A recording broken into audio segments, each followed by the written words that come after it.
ಆ ಕಣ್ಣಾರೆ ನೋಡಿ ಜೊತೆಗೆ ತಾನೇ ಒಂದು ಫೈರ್ ಮಾಡಿ ಟೆರರಿಸ್ಟ್ಗಳದ್ದು ಹೋರಾಡಿರುವಂಥ ನಿಜವಾದ ಹೀರೋ. ಪೂಂಚ್ ಡಿಸ್ಟ್ರಿಕ್ಟ್ ಅಲ್ಲಿ ಲೋರನ್ ಅಂಡ್ ಸುರಂಗ್ಕೋಟ್ ಅಂತ ಕೆಲವೊಂದು ಜಾಗಗಳಿದೆ. ಅದು ಇವತ್ತಿಗೂ ಮಿನಿ ಪಾಕಿಸ್ತಾನ ಅಂತ ಹೇಳ್ತಾರೆ. ಎರಡನೇದು ಏನಂದ್ರೆ LAC ಯಾವುದೇ ಕಾರಣಕ್ಕೂ ಫೈರಿಂಗ್ ಆಗಲ್ಲ.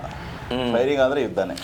ಅವರ ಅಂಡ್ರಲ್ಲಿ ಊಟ ತಿಂಡಿ ನಿದ್ದೆ ಏನು ಕೊಡದೇನೆ 2 ದಿನ 3 ದಿನ ಇಟ್ಟು ಅವ್ರ ಕೊನೆಯಲ್ಲಿ ಪೀಸ್ ಮಾಡಿ ಅವ್ರನ್ನ ಇಂಡಿಯಾಗೆ ಹ್ಯಾಂಡ್ ಓವರ್ ಮಾಡೋದು. ಟಾಸ್ಕ್ ನೀನೇನ್ ಮಾಡ್ಬೇಕು ಅಷ್ಟೇ ಹೇಳೋದು, ಬೇರೆ ಏನ್ ಮಾಡ್ತೀರ ಅದು ನಿನ್ಗೆ ಬೇಕಾಗಿಲ್ಲ. ಯುದ್ಧದ ವಾತಾವರಣ ಯಾವಾಗ ಶುರು ಆಯ್ತು ಅವಾಗ ನಮಗೆ ಕರ್ನಲ್ ಲಲಿತ್ ರಾಯ್ ಅಂತ ಒಂದು ನಮ್ಮ ಕಮಾಂಡಿಂಗ್ ಆಫೀಸರ್ ಇದ್ರು 17RRಗೆ. ಈಗ 2 ಆಗಿದೆ, 3ನೇ ಸರ್ಜಿಕಲ್ ಸ್ಟ್ರೈಕ್ ಆಗ್ಬೇಕು ಅಂತ ಪ್ಲಾನಿಂಗ್ ಆಗ್ತಾ ಇದೆ. ಅಂಬುಷ್ ಮಾಡಿ ಅವ್ರನ್ನ ಪೀಸ್ ಆಗಿ ಕತ್ತರಿಸಿ ಅವ್ರನ್ನ ಒಬ್ಬರನ್ನ ಜೀವಂತ ಬಿಡಿ.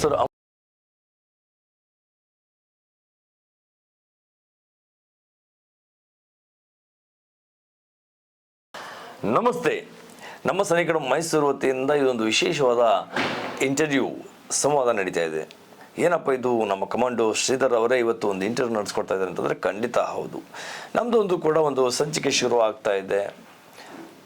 ನಾನೊಬ್ಬ ಕಮಾಂಡೋ ಆಗಿ ನಮ್ಮ ಸೋಲ್ಜರ್ಸ್ ಜೊತೆ ಅವರ ಮನದಾಳದ ಮಾತುಗಳನ್ನ ಮತ್ತು ಜೊತೆಗೆ ಅವರಿಗಿರೋಂಥ ಅನುಭವಗಳನ್ನ, ನಮ್ಮ ಸೈನಿಕರ ಜೀವನದ ಚರಿತ್ರೆ ಬಗ್ಗೆ ತಿಳ್ಕೊಳ್ಳಲಿಕ್ಕೆ ಬರೀ ಅಷ್ಟೇ ಅಂತಲ್ಲ, ಇನ್ನು ಮುಂದೆ ಬರುವಂಥ ಸಂಚಿಕೆಗಳಲ್ಲಿ ಇಂಜಿನಿಯರ್ಸು, ಡಾಕ್ಟರ್ಸು, ಲಾಯರ್ಸು ಅಥವಾ ರೈತರುಗಳಾಗಿರ್ಬೋದು ಅಥವಾ ವ್ಯಾಪಾರಿ ಮಾಡುವಂಥ ವ್ಯಾಪಾರಸ್ಥರಾಗಿರ್ಬೋದು, ಈ ಥರ ಎಲ್ಲ ಥರದ ವ್ಯಕ್ತಿಗಳನ್ನ ಕರೆಸಿ ಅವ್ರದ್ದೇ ಆದಂಥ ಅನುಭವಗಳನ್ನ ಹಂಚ್ಕೊಬೇಕು. ಅದರಲ್ಲಿ ಏನು ನಮ್ಮ ಸಮಾಜಿಕ ಅವಶ್ಯಕತೆ ಇದೆ, ಏನು ಬೇಡ ಅನ್ನೋದ್ರ ಬಗ್ಗೆ ನಾವು ಮಾತಾಡಬೇಕು ಅಂದ್ಕೊಂಡಿದ್ದೀವಿ. ಹಾಗಾದರೆ ಇವತ್ತು ಈ ಒಂದು ಸಂಚಿಕೆಯಲ್ಲಿ ನಮ್ಮೊಂದಿಗಿರುವಂಥದ್ದು ಅದು ವಿಶೇಷವಾಗಿ ಸಿಲ್ವರ್ ಜುಬ್ಲಿ, ಕಾರ್ಗಿಲ್ 25ನೇ ವರ್ಷದ ಸೆಲೆಬ್ರೇಷನ್ ಮಾಡ್ತಾ ಇದೆ. ಆ 25ನೇ ವರ್ಷದ ಈ ಒಂದು ಅಂಗವಾಗಿ ನಮ್ಮ ಸೈನಿಕರು ಮೈಸೂರಿನ ಯೂಟ್ಯೂಬ್ ಚಾನಲ್ ಬರ್ತಾ ಇರೋಂಥದ್ದು ವ್ಯಕ್ತಿ ಭಾಳ ವಿಶೇಷವಾದ ಒಂದು ವ್ಯಕ್ತಿ. ಅವರೇ ನಮ್ಮ ಸುಬೇದಾರ್ ರಾಜೇಂದ್ರ ಬಸ್ಟಿನ್ ಸರ್. ಸ್ವಾಗತ. ನಮಸ್ಕಾರ sir. Jain sir. Jain sir, ನಾನು ನಮ್ಮ ಕಾರ್ಗಿಲ್ ನಂಗೆ ಇನ್ಸ್ಪಿರೇಷನ್ ಸರ್. ಕಾರ್ಗಿಲ್ ನಾನು ಇರಲಿಲ್ಲ. ಹೌದು. ನಾನಂತೂ ಕಾರ್ಗಿಲ್ ಇರಲಿಲ್ಲ. ನಾನು 2000ನೇ ಇಸ್ವಿಲಿ ನಾನು ಸೆಲೆಕ್ಷನ್ ಆಗಿದ್ದು. ಆ ಕಾರ್ಗಿಲ್ ನೋಡಿ ನಾನು ಸೆಲೆಕ್ಷನ್ ಆದೆ ಸರ್. ಓಕೆ. ಎಷ್ಟೋ ಜನ ಕೇಳ್ತಾರೆ ಕಾರ್ಗಿಲ್ ಬಗ್ಗೆ ಹೇಳಿ ಅಂತ ಹೇಳಿ. ಕಾರ್ಗಿಲ್ ಬಗ್ಗೆ ಪ್ರಾಕ್ಟಿಕಲ್ ನಂಗೆ ಅನುಭವ ಇಲ್ಲ, ಆದರೆ ಕಾರ್ಗಿಲ್ ಬಗ್ಗೆ ಬೇಜಾನ್ ತಿಳ್ಕೊಂಡಿದ್ದೀನಿ. ಅದು ಪ್ರಾಕ್ಟಿಕಲ್ ಇರೋ ಅನುಭವ ವ್ಯಕ್ತಿಗಳನ್ನ ಕರ್ಸ್ಬೇಕು ಅನ್ನೋ ನಂಗೆ ಆಸೆ ಇತ್ತು. ಈ ಸಿಲ್ವರ್ ಜುಬ್ಲಿಯಲ್ಲಿ ನಿಮ್ಮನ್ನ ಕರ್ಸ್ಕೊಂಡ್ರ ಉದ್ದೇಶನೇ ಕಾರ್ಗಿಲ್ ಬಗ್ಗೆ ಮಾತಾಡಲಿಕ್ಕೆ, ಜೊತೆಗೆ ನಿಮ್ಮ ವೈಯಕ್ತಿಕ ಜೀವನ ಹೇಗಿತ್ತು ಅನ್ನೋದು ತಿಳ್ಕೊಳ್ಳಿಕ್ಕೆ ಸರ್. ಸರ್, ಮೊದಲಾಗಿ ನೀವು ಎಲ್ಲಿಯವರು, ಎಲ್ಲಿಂದ ನೀವು ನಿವಾಸ, ಎಲ್ಲಿರುವಂಥದ್ದು ನೀವು? ನಾನು ಫಸ್ಟು ಮಂಡ್ಯ ನಿವಾಸಿ. ಹುಟ್ಟಿ ಬೆಳೆದಿದ್ದು ಓದಿದ್ದು ಎಲ್ಲ ಮಂಡ್ಯದಲ್ಲಿ. ಇವನ್ ಆರ್ಮಿಗೂ ಸಹ ಸೆಲೆಕ್ಷನ್ ಆಗಿದ್ದು ಮಂಡ್ಯದಲ್ಲೇ. Okay sir. 1996 ಏಪ್ರಿಲ್ ಸೆಲೆಕ್ಷನ್ ಆಗಿದೆ. 96. Okay sir. ಸೆಲೆಕ್ಷನ್ ಆಗಿ ಬೆಲ್ಗಾಮ್ಗೆ ನಮಗೆ ಟ್ರೈನಿಂಗ್ ಸೆಂಟರ್ ಕಳಿಸಿದ್ರು. ನೆಕ್ಸ್ಟ್ ಸೆಲೆಕ್ಷನ್ ಬೆಲ್ಗಾಮ್ಗೆ ರಿಪೋರ್ಟ್ ಆದ್ವಿ 26 ಏಪ್ರಿಲ್. ಅಲ್ಲಿ ಟ್ರೈನಿಂಗ್ ಪೀರಿಯಡ್ ಮುಗೀತು. Okay sir. ನಿಮ್ದು ಈ ಫೋರ್ಸ್ ಅಂದರೆ ಡಿಫೆನ್ಸ್ ಜರ್ನಿ ಯಾವ ಥರ ಇತ್ತು ನಿಮ್ಮ ಜೀವನ? ಡಿಫೆನ್ಸ್ ಜರ್ನಿ ಅಂದರೆ ನಾನು ಫಸ್ಟು ಬಡ ಕುಟುಂಬದಿಂದ ಬಂದಿರೋದು. ಅಲ್ಲಿಗೆ ಹೋದ್ಮೇಲೆ ಅಲ್ಲಿ ಹಿಂದಿ ಮಾತಾಡೋಕೆ ಬರ್ತಿರ್ಲಿಲ್ಲ. ಸೊ ಸಣ್ಣ ಏಜ್ ಬೇರೆ. ಅಲ್ಲಿ ಟ್ರೈನಿಂಗಲ್ಲಿ ಭಾಳ ಕಷ್ಟಪಟ್ಟೆ ನಾನು. ಎಲ್ಲಿ ಬಂದಿಸಿ ಹಾಕಣ್ಣಪ್ಪ, ಏನಪ್ಪ ಇಷ್ಟೊಂದು ಕಷ್ಟ ಇದೆ, ಹೊರಗಡೆ ಕೇಳ್ತಾರಲ್ಲ. ಟಫ್ ಅಂದ್ರೆ ಯಾವ ಥರ ಟಫ್ ಅಂದರೆ? ಟಫ್ ಅಂದರೆ ಫಿಸಿಕಲ್ ಹರಾಸ್ಮೆಂಟ್ ಜಾಸ್ತಿ.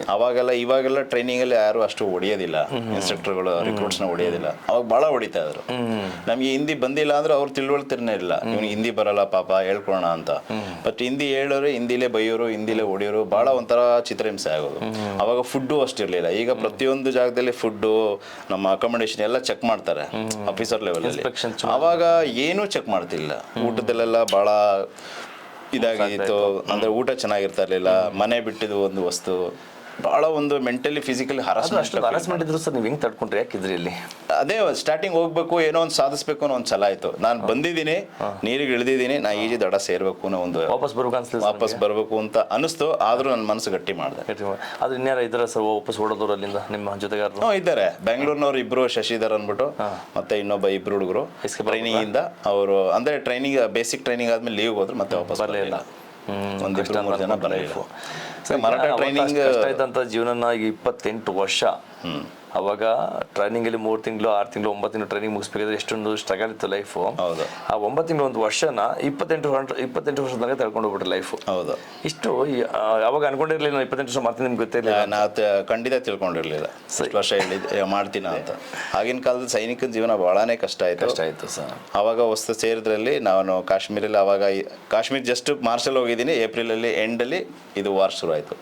ಅವಾಗ ನಾವು ಅದು ವಾರ್ ನಮಗೆ ಹೆಂಗೆ ಗೊತ್ತಾಗಿದ್ದು ಅಂದರೆ, ಡೈಲಿ ನಾವು ಆಲ್ ಇಂಡಿಯಾ ರೇಡಿಯೋದಲ್ಲಿ ವಿವಿಧ ಭಾರತಿ 7:45 to 8 ಈವ್ನಿಂಗ್ ನ್ಯೂಸ್ ಕೇಳ್ತಾ ಇದ್ವಿ, ಎಲ್ಲೆಲ್ಲಿ ಏನು ನಡೀತಾ ಇದೆ. ಆವಾಗ 15 ನಿಮಿಷದಲ್ಲಿ 10 ನಿಮಿಷ ಬರೀ ಕಾರ್ಗಿಲ್ ಮೇ ಇतना मर गया, कारगिल पे यहाँ पे हमला हो गया, द्रास में इतना पाकिस्तानी सैनिकों के मुठभेड़ हो गया, ಬರೀ ಇದೇ ಹೇಳೋರು. ಅವಾಗ ನಮ್ಗೆ ಒಂಥರ ಏನೋ ಕುತೂಹಲ. ಅಂದ್ರೆ ಸರ್ ನೀವು ಹೇಳ್ತಾ ಇರೋದು, ನೀವು ಅಲ್ಲಿ ಡ್ಯೂಟಿಲಿ ಇದ್ರು ಕೂಡ ಪೂಂಚಲ್ಲಿ, ಆದ್ರೆ ಈ ಕಾರ್ಗಿಲ್ ನಡೀತಾ ಇರೋ ಬಗ್ಗೆ ಬರೀ ಜಸ್ಟ್ ರೇಡಿಯೋ ಒಂದು 15 ಅಷ್ಟೇ ಗೊತ್ತಾಗ್ತಿದ್ದು. ಅಲ್ಲಿ ನೀವು ಡಿಫೆನ್ಸ್ ಯಾರಿಗೂ ಏನು ಗೊತ್ತಾಗ್ತಿರ್ಲಿಲ್ಲ, ಇಷ್ಟು ಪಬ್ಲಿಸಿಟಿ ಇಷ್ಟು ಮೀಡಿಯಾ ಏನು ಇರ್ಲಿಲ್ಲ. ನಾವು ಅವಾಗ ರೇಡಿಯೋಲಿ ಕೇಳ್ತಿದ್ದು. ಕಾರ್ಗಿಲ್ ನಲ್ಲಿ ಸರಿ, ಕಾರ್ಗಿಲ್ ಸಮಯದಲ್ಲಿ ನಿಮ್ ಜೊತೆ ಆದಂತ ಅನುಭವ, ಯಾಕಂದ್ರೆ ಅಲ್ಲಿ ಕಾರ್ಗಿಲ್ ನಲ್ಲಿ ಆದಂತ 4 ಬೆಟಾಲಿಯನ್ಗಳ ಬಗ್ಗೆ ಜಾಸ್ತಿ ಫೋಕಸ್ ಇದೆ. 527 ಸೈನಿಕರುಗಳು ವೀರಮರಣ ಹೊಂದಿದ್ದಾರೆ, ಸೊ ಅದೆಲ್ಲ ಆಗಿದೆ.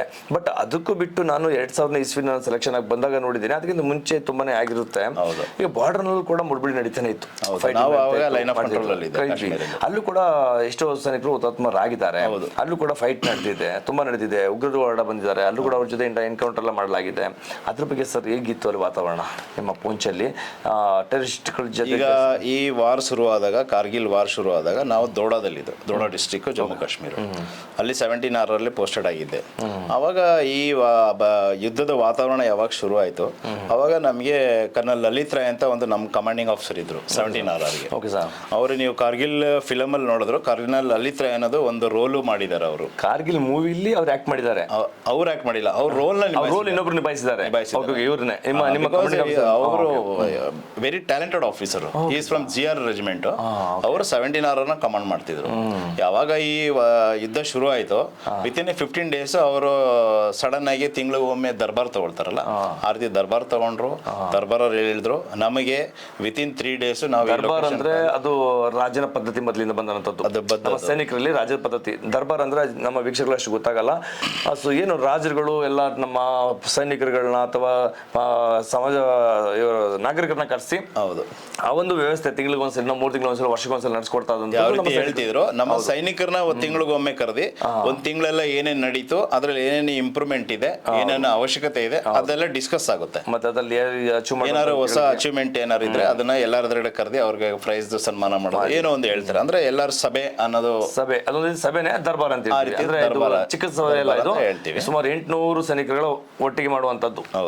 ಆ ರೀತಿ ಕರ್ನಲ್ ಲಲಿತ್ ರಾಯ್ ಇಮಿಡಿಯೇಟ್ ದರ್ಬಾರ್ ಬನ್ನಿ ಅಂತ ಸೇರಿದ್ರು. ನಾವು ಗೆಟ್ ಟುಗೆದರ್ ಏನಪ್ಪಾ ಮೊದಲು ಪ್ಲಾನಿಂಗ್ ಮಾಡಿ ಪ್ರಿಪೇರ್ ಆಗಿ ಬರ್ತಿದ್ವು. ಈಗ ವಿತಿನ್ 3 days ನಾವು ಹೊರಡಬೇಕು ಅನ್ನೋ ಮೆಸೇಜ್ನ ನಮಗೆ ಎಲ್ಲರ ಜೊತೆ ಹಂಚ್ಕೋಬೇಕಿತ್ತು. ಅವರು ಅವ್ರನ್ನ ಅಲ್ಲಿಗೆ ಕಾರ್ಗಿಲಲ್ಲಿ ವಾರ್ ಆಗಿದೆಯಲ್ಲ, ವಾರ್ ಸ್ಟಾರ್ಟ್ ಆಗಿದೆ ಆಲ್ರೆಡಿ, ಅಲ್ಲಿಯೇ ಯಾವುದೋ ಒಂದು ಬೆಟಾಲಿಯನ್, ಯಾಕೆಂದ್ರೆ ಇವ್ರು 17 ಕಮಾಂಡ್ ಮುಗಿದಿತ್ತು, ಅಲ್ಲಿ ಬೇರೆ CO ಬರೋದು, ಕಮಾಂಡಿಂಗ್ ಆಫೀಸರ್ ಚೇಂಜ್ ಆಗಬೇಕಿತ್ತು. ಚೇಂಜ್ ಆಗಿಲ್ಲ, ಇವ್ರು ವೇಟಿಂಗ್ ಅಲ್ಲಿ ಇದ್ರು. ಸೊ ಅವ್ರನ್ನ ಇಮಿಡಿಯೇಟ್ ಕಾರ್ಗಿಲ್ಗೆ ಕರ್ಸ್ಕೊಂಡು ಪರ್ಟಿಕ್ಯುಲರ್ ಆಗಿ, ಯಾಕೆಂದ್ರೆ ಅವ್ರದ್ದು ವಾರ್ ಟೆಕ್ನಾಲಜಿ, ಇವರು ಅವರೊಂದು ಅಚೀವ್ಮೆಂಟ್ಸ್ ಇರುತ್ತೆ, ಅವ್ರ ಕೋರ್ಸ್ ಮಾಡಿರೋದ್ರಲ್ಲಿ, ಅವರು ಎಲ್ಲೆಲ್ಲಿ ವಾರ್ ಫೀಲ್ಡ್ ಕಟ್ ಮಾಡಿದ್ದಾರೆ, ಆ ಒಂದು ಬೇಸಿಸ್ ಮೇಲೆ ಅವರೇ ಬೇಕು ಅಂದ್ಬಿಟ್ಟು ಪರ್ಟಿಕ್ಯುಲರ್ ಅವ್ರನ್ನ ಕರ್ಸ್ಕೊಂಡ್ರು ಅಲ್ಲಿಗೆ. ಆವಾಗ ಅವರು ದರ್ಬಾರ್ ಕರೆದಿ, ನಾನು ಹೋಗ್ತಾ ಇದ್ದೀನಿ ಮುಂದೆ, ನೀವು ಬನ್ನಿ, ಲೊಕೇಶನ್ ನಾನು ಹೇಳಲ್ಲ, ಶೇರ್ ಮಾಡ್ಕೊಳ್ಳಲ್ಲ, ನಾನು ಎಲ್ಲಿಗೆ ಹೋಗ್ತಾ ಇದ್ದೀನಿ, ನೀವು ಎಲ್ಲಿಗೆ ಹೋಗ್ತಾ ಇದೀನಿ ಹೇಳಲ್ಲ, ನೀವು ಮುಂದೆ ಹೋಗ್ಬೇಕು ಅಂತ ಇಷ್ಟೇ ಹೇಳಿದ್ದು ನಮ್ಗೆ. ಅವಾಗ ನಾವು ಮಾತಾಡ್ಕೊಂಡು, ಖಂಡಿತ ಇದು ಕಾರ್ಗಿಲ್ ಇಲ್ಲ, ದ್ರಾಸ್ ಬೆಟಾಲಿಯನ್ ಈ ಏರಿಯಾದಲ್ಲಿ ಹೋಗ್ತಾ ಇದೆ. ಯಾಕೆಂದ್ರೆ ಒಂದು ಇನ್ಫೆಂಟ್ರಿ ಬೆಟಾಲಿಯನ್ ಅಂದ್ರೆ ಓಕೆ, ಅಂದ್ರೆ ನೀವು ಹೇಳೋದು ಒಂದು ಸೈನಿಕರುಗಳೇ ಒಟ್ಟಿಗೆ ಇದ್ರು ಕೂಡ ಅವ್ರಿಗೆ ಸೀಕ್ರೆಟ್ ಬಿಟ್ಕೊಡ್ತಿರ್ಲಿಲ್ಲ, ಯಾಕಂದ್ರೆ ಕಾನ್ಫಿಡೆನ್ಷಿಯಲ್, ಎಲ್ಲಿ ಹೋಗ್ತಿದೀವಿ ಅಂತ ಹೇಳಕ್ ಆಗ್ತಿಲ್ಲ. ಸೊ ನಮ್ಗೆ ಗೊತ್ತಿರ್ಲಿಲ್ಲ, ನಾವು ಲೊಕೇಶನ್ ಹೋಗಿ ಅಲ್ಲಿ ಇಳಿದೇ ಗಂಟೆ ನಾವು ಯಾವ ಲೊಕೇಶನ್ ಹೋಗ್ತಾ ಇದೀವಿ ಅಂತ ಗೊತ್ತಿರಲಿಲ್ಲ. Same para commandos type. ಹಾಗಾದ್ರೆ ಆಪರೇಷನ್ ಲಾಂಚ್ ಆಗ್ತದೆ ಅಂತಂದ್ರೆ ಎಲ್ಲಿ ಲೊಕೇಶನ್ ಗೊತ್ತಿರಲ್ಲ, ಲಾಂಚ್ ಆದಾಗ್ಲೇ ಗೊತ್ತಾಗೋದು ಈ ಆಪರೇಷನ್ ಗೊತ್ತಿರಲ್ಲ. ಟಾಸ್ಕ್ ನೀನ್ ಏನ್ ಮಾಡ್ಬೇಕು ಅಷ್ಟೇ ಹೇಳೋದು, ಬೇರೆ ಏನ್ ಮಾಡ್ತೀರಾ ಅದ್ ನಿನ್ ಬೇಕಿಲ್ಲ, ಕೊಟ್ಟಿರೋ ಟಾಸ್ಕ್ ನೀನೇ ಅಷ್ಟು ಕಂಪ್ಲೀಟ್ ಅಷ್ಟೇ ಹೇಳ್ತಾರೆ. ಅದಕ್ಕೆ ಸರ್ ಸರ್ಜಿಕಲ್ ಸ್ಟ್ರೈಕ್ ನಮ್ದು ಸಕ್ಸಸ್ ಆಗಿದೆ. ಹೌದು, ಇವತ್ತು ಕೊಡ್ತಿದೀವಿ ಪಾಕಿಸ್ತಾನಿಗಳನ್ನ ಅಂತಂದ್ರೆ. ಈಗ 2 ಆಗಿದೆ, 3ನೇ ಸರ್ಜಿಕಲ್ ಸ್ಟ್ರೈಕ್ ಆಗ್ಬೇಕು ಅಂತ ಪ್ಲಾನಿಂಗ್ ಆಗ್ತಾ ಇದೆ, ನಡೀತಾ ಇದೆ. ಆಗ್ಲೇಬೇಕು, ಯಾಕಂದ್ರೆ POK ಮೇಲೆ ಆಗಿದೆಯಲ್ಲ. ಈಗ ಒಳಗಡೆ ಇದ್ದಂತ, ಇಲ್ಲೇ ಇದ್ದಂತ ಒಬ್ಬ DYSP ಸಪೋರ್ಟ್ ಮಾಡಿ ನಮ್ಮ ಸೈನಿಕರ ಮೇಲೆ ಅಟ್ಯಾಕ್ ಮಾಡ್ಲಿಕ್ಕೆ ಸಪೋರ್ಟ್ ಮಾಡಿದ್ದಾನೆ, ಇಡಿಯೇಟ್. Okay sir. ಸೊ ಹಾಗಾದ್ರೆ ನಾನು ಸ್ವಲ್ಪ ಕಾರ್ಗಿಲ್ ಬಗ್ಗೆ ಮಾತಾಡೋಣ ಸರ್. ವೀಕ್ಷಕರ, ಕಾರ್ಗಿಲ್ ಸಾಮಾನ್ಯ ಮಾತಲ್ಲ. 1962 ಇಂಡೋ ಚೈನಾ ವಾರ್ ಆಯಿತು. Yes sir. So next 1965 Indo Pak war ಆಯಿತು. ಇದೆಲ್ಲವೂ ಕೂಡ ಪಾಕಿಸ್ತಾನನೇ ಹೇಳ್ತೀನಿ ಅದನ್ನೇ ಇದೆಲ್ಲವೂ ಕೂಡ ಪಾಕಿಸ್ತಾನನೇ ಕಾಲ್ ಕೆರ್ಕೊಂಡು ಬಂದು ನಮ್ಮ ಜೊತೆಗೆ ಯುದ್ಧ ಮಾಡಿ ಪ್ರಯತ್ನ ಮಾಡೋದು. 3 ಸಲ ಪಾಕಿಸ್ತಾನ ಬಂದು ಅದಾದ್ಮೇಲೆ 1971 ಕೂಡ ಬೇಡ ಅಂದ್ರೂ ಕೂಡ ಕಾಲ್ ಕೆರ್ಕೊಂಡು ಜಗಳಕ್ಕೆ ಬಂದ್ರು, ಅಂದ್ರೆ ಫೈಟ್ ಮಾಡಿ ಯುದ್ಧ ಮಾಡ್ತೀನಿ ಬಂದ್ರು. ಯುದ್ಧ ಮಾಡಕ್ ಬಂದ್ರು ಸುಮಾರು 92,000 ಸೈನಿಕರುಗಳು ನಮ್ಮ ಅಂಡರಲ್ಲಿ ಸರೆಂಡರ್ ಆದ್ರು ಅಂತ ಪರಿಸ್ಥಿತಿ ಬಂತು. ಎಷ್ಟು ಸಾರಿ ಅವ್ರನ್ನ ಸೋಲಿಸಿದ್ರು ಕೂಡ ಅವ್ರಿಗೆ ಯುದ್ಧ ಮಾಡಿ ನಾವು ಗೆಲ್ಲಕ್ಕಾಗಲ್ಲ ಅನ್ನೋದು ಖಚಿತ ಆದ್ಮೇಲೆ ಉಗ್ರವಾದಿಗಳನ್ನ ಶುರು ಮಾಡ್ತಾರೆ. ಉಗ್ರವಾದ ಶುರು ಮಾಡಿದ್ಮೇಲೆ ಕಾರ್ಗಿಲ್ ಅನ್ನೋದು ಇನ್ನು ಟೈಗರ್ ಹಿಲ್ ಟಾಪ್ ಇದೆ, ಇಲ್ಲಿ ಒಂದು ಒಪ್ಪಂದ ಆಗಿತ್ತು ಸರ್ ಆ ಟೈಮಲ್ಲಿ. ನಾನು ಕೇಳಿರೋ ಪ್ರಕಾರ ನೀವ್ ಹೇಳ್ಬೇಕು ಅದನ್ನ. ಸೊ ಅಲ್ಲಿ ಒಪ್ಪಂದ ಆಗಿತ್ತಂತ ಪೀಸ್ ಕೀಪಿಂಗ್ ಅಂತಂದ್ರೆ ಏನಾಗುತ್ತೆ, ಒಂದು ಪೀಸ್ ಅಗ್ರಿಮೆಂಟ್ ಆಗ್ತದೆ.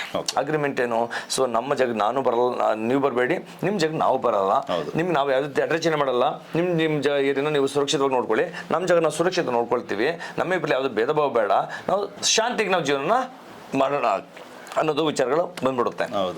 ಅದೇ 1999 ಸ್ಟಾರ್ಟಿಂಗ್ ಅಲ್ಲೇ ಅವಾಗಿದ್ದಂಥ ಪ್ರಧಾನಮಂತ್ರಿ ವಾಜಪೇಯಿ ಅವರು, ಸೊ ಅವ್ರಿಗೆ ಒಂದು ಅಗ್ರಿಮೆಂಟ್ ಕೂಡ ಆಗಿತ್ತು, ಪೀಸ್ ಆಗಿರೋಣ ಅಂತ, ಶಾಂತಿ ಆಗಿರೋಣ ಅಂತೇಳಿ. ಅಗ್ರಿಮೆಂಟ್ ಆದ್ಮೇಲೂ ಕೂಡ ಜೊತೆಗೆ ಇಲ್ಲಿಂದ ಲಾಹೋರ್ ತನಕ ಹೋಗ್ಲಿಕ್ಕೆ ಕೂಡ ಒಂದು ಬಸ್ ವ್ಯವಸ್ಥೆ ಕೂಡ ಮಾಡಲಾಗಿತ್ತು, ಉದ್ಘಾಟನೆ ಮಾಡಿದ್ರು. ಅದೆಲ್ಲ ಚೆನ್ನಾಗಿತ್ತು, ಚೆನ್ನಾಗಿ ವಾತಾವರಣ ಇತ್ತು. ಹೌದು, ಸಂಬಂಧ ಚೆನ್ನಾಗಿ ಬೆಳಿಬೇಕು ಅಂತ ವಾಜಪೇಯಿ ಬಹಳ ಪ್ರಯತ್ನ ಪಟ್ರು. ಹೌದು, ಅವರು ಮತ್ತೆ ಅದೇ ರೀತಿ ಅದೇ ಬುದ್ಧಿನ ಜನರಲ್ ಮುಷರಫ್ ಇದ್ದಂತ ವ್ಯಕ್ತಿ ತನ್ನ ವೈಯಕ್ತಿಕವಾಗಿ ತಾನೇ ಒಂದು ದೊಡ್ಡ ಹೆಸರು ಮಾಡ್ಬೇಕು ಅನ್ನೋ ಉದ್ದೇಶದಿಂದ ಅಲ್ಲಿ ಅಮಾಯಕ ಸೈನಿಕರುಗಳ ಮೇಲೆ ಅದನ್ನ ಆ ವಾತಾವರಣ ಬೇರೆ ರೀತಿ ತಂದ್ಬಿಟ್ಟ. ಅಲ್ಲಿದ್ದಂತ ನಮ್ಮ ಸೈನಿಕರು ಜಾನ್ವರಿ ಫೆಬ್ರವರಿ ಈ ಸಮಯದಲ್ಲಿ ಹಿಮ ಜಾಸ್ತಿ ಬೀಳುತ್ತೆ, ಜಾಸ್ತಿ ಬಿದ್ದಾಗ ಡೌನ್ ಆಗ್ತಾರೆ, ಅಲ್ಲಿ ಇರ್ಲಿ ಕಷ್ಟ ಆಗುತ್ತೆ, ಬೇಡ ಯಾಕೆ ಹಿಂಸೆಗೆ ಬಿಟ್ಕೋಬೇಕು ಅಂತ ಹೇಳಿತಾರೆ. ಆ ಸಮಯದಲ್ಲಿ ಅಲ್ಲಿ ಉಗ್ರವಾದಿ ತರ ಬಂದು ಸೈನಿಕರುಗಳೇ ಬಂದು ಕೂತ್ಕೊಂತಾರೆ ಸರ್. ಕೂತ್ಕೊಂಡ್ಮೇಲೆ ಈ ನೆಕ್ಸ್ಟ್ ನಡೆದಂಥದ್ದು ನಮ್ದು ಸಮಸ್ಯೆಗಳು ಶುರುವಾದಂಥದ್ದು. ನೆಕ್ಸ್ಟ್ ಸ್ವಲ್ಪ ನೀವೇ ಹೇಳ್ಬಿಟ್ರೆ ಅದೇನಾಗ್ತದೆ ಸರ್ ಮುಂದಕ್ಕೆ. ವೀಕ್ಷಕರೇ, ಸೊ ಇವಾಗ ನಾವೊಂದು ಕಾರ್ಗಿಲ್ ಬಗ್ಗೆ ಮಾತಾಡ್ತಾ ಇದ್ವಿ. ಈ ಕಾರ್ಗಿಲ್ 26 ಜುಲೈ ಸಿಲ್ವರ್ ಜೂಬ್ಲಿನ ಆಚರಿಸ್ತಾ ಇದ್ವಿ, 25ನೇ ವರ್ಷದಂದು. ಇವತ್ತು ಈ ಒಂದು ಕಾರ್ಯಕ್ರಮದಲ್ಲಿ ನಮ್ಮ ರಾಜೇಂದ್ರ ಬಸ್ಟಿನ್ ಸರ್ ಕಾರ್ಗಿಲ್ ಬಗ್ಗೆ ಇನ್ನಷ್ಟು ಮಾಹಿತಿಗಳನ್ನ ಕೊಡ್ತಾರೆ. ನೆಕ್ಸ್ಟ್ ಈ ವಿಡಿಯೋ ಕಂಟಿನ್ಯೂ ಆಗ್ತದೆ, ನೋಡ್ತಾ ಇರಿ. अगर मुझे अपने खून को साबित करने से पहले मौत आ गई तो कसम से मैं मौत को ही मौत की नींद सुला दूंगा। कारगिल का ये युद्ध भले ही उच्च अधिकारियों की विस्तृत प्लानिंग और रणनीति के अनुसार लड़ा गया हो, लेकिन इसे जीतने वाले औसत 20 से 25 साल की उम्र के वो नौजवान सैनिक ही थे जो शेरों की तरह दुश्मन पे टूट पड़े। ये वो बेटे थे जिन्हें अपनी माँ के आत्मसम्मान की चिंता अपनी जान से कहीं ज्यादा थी।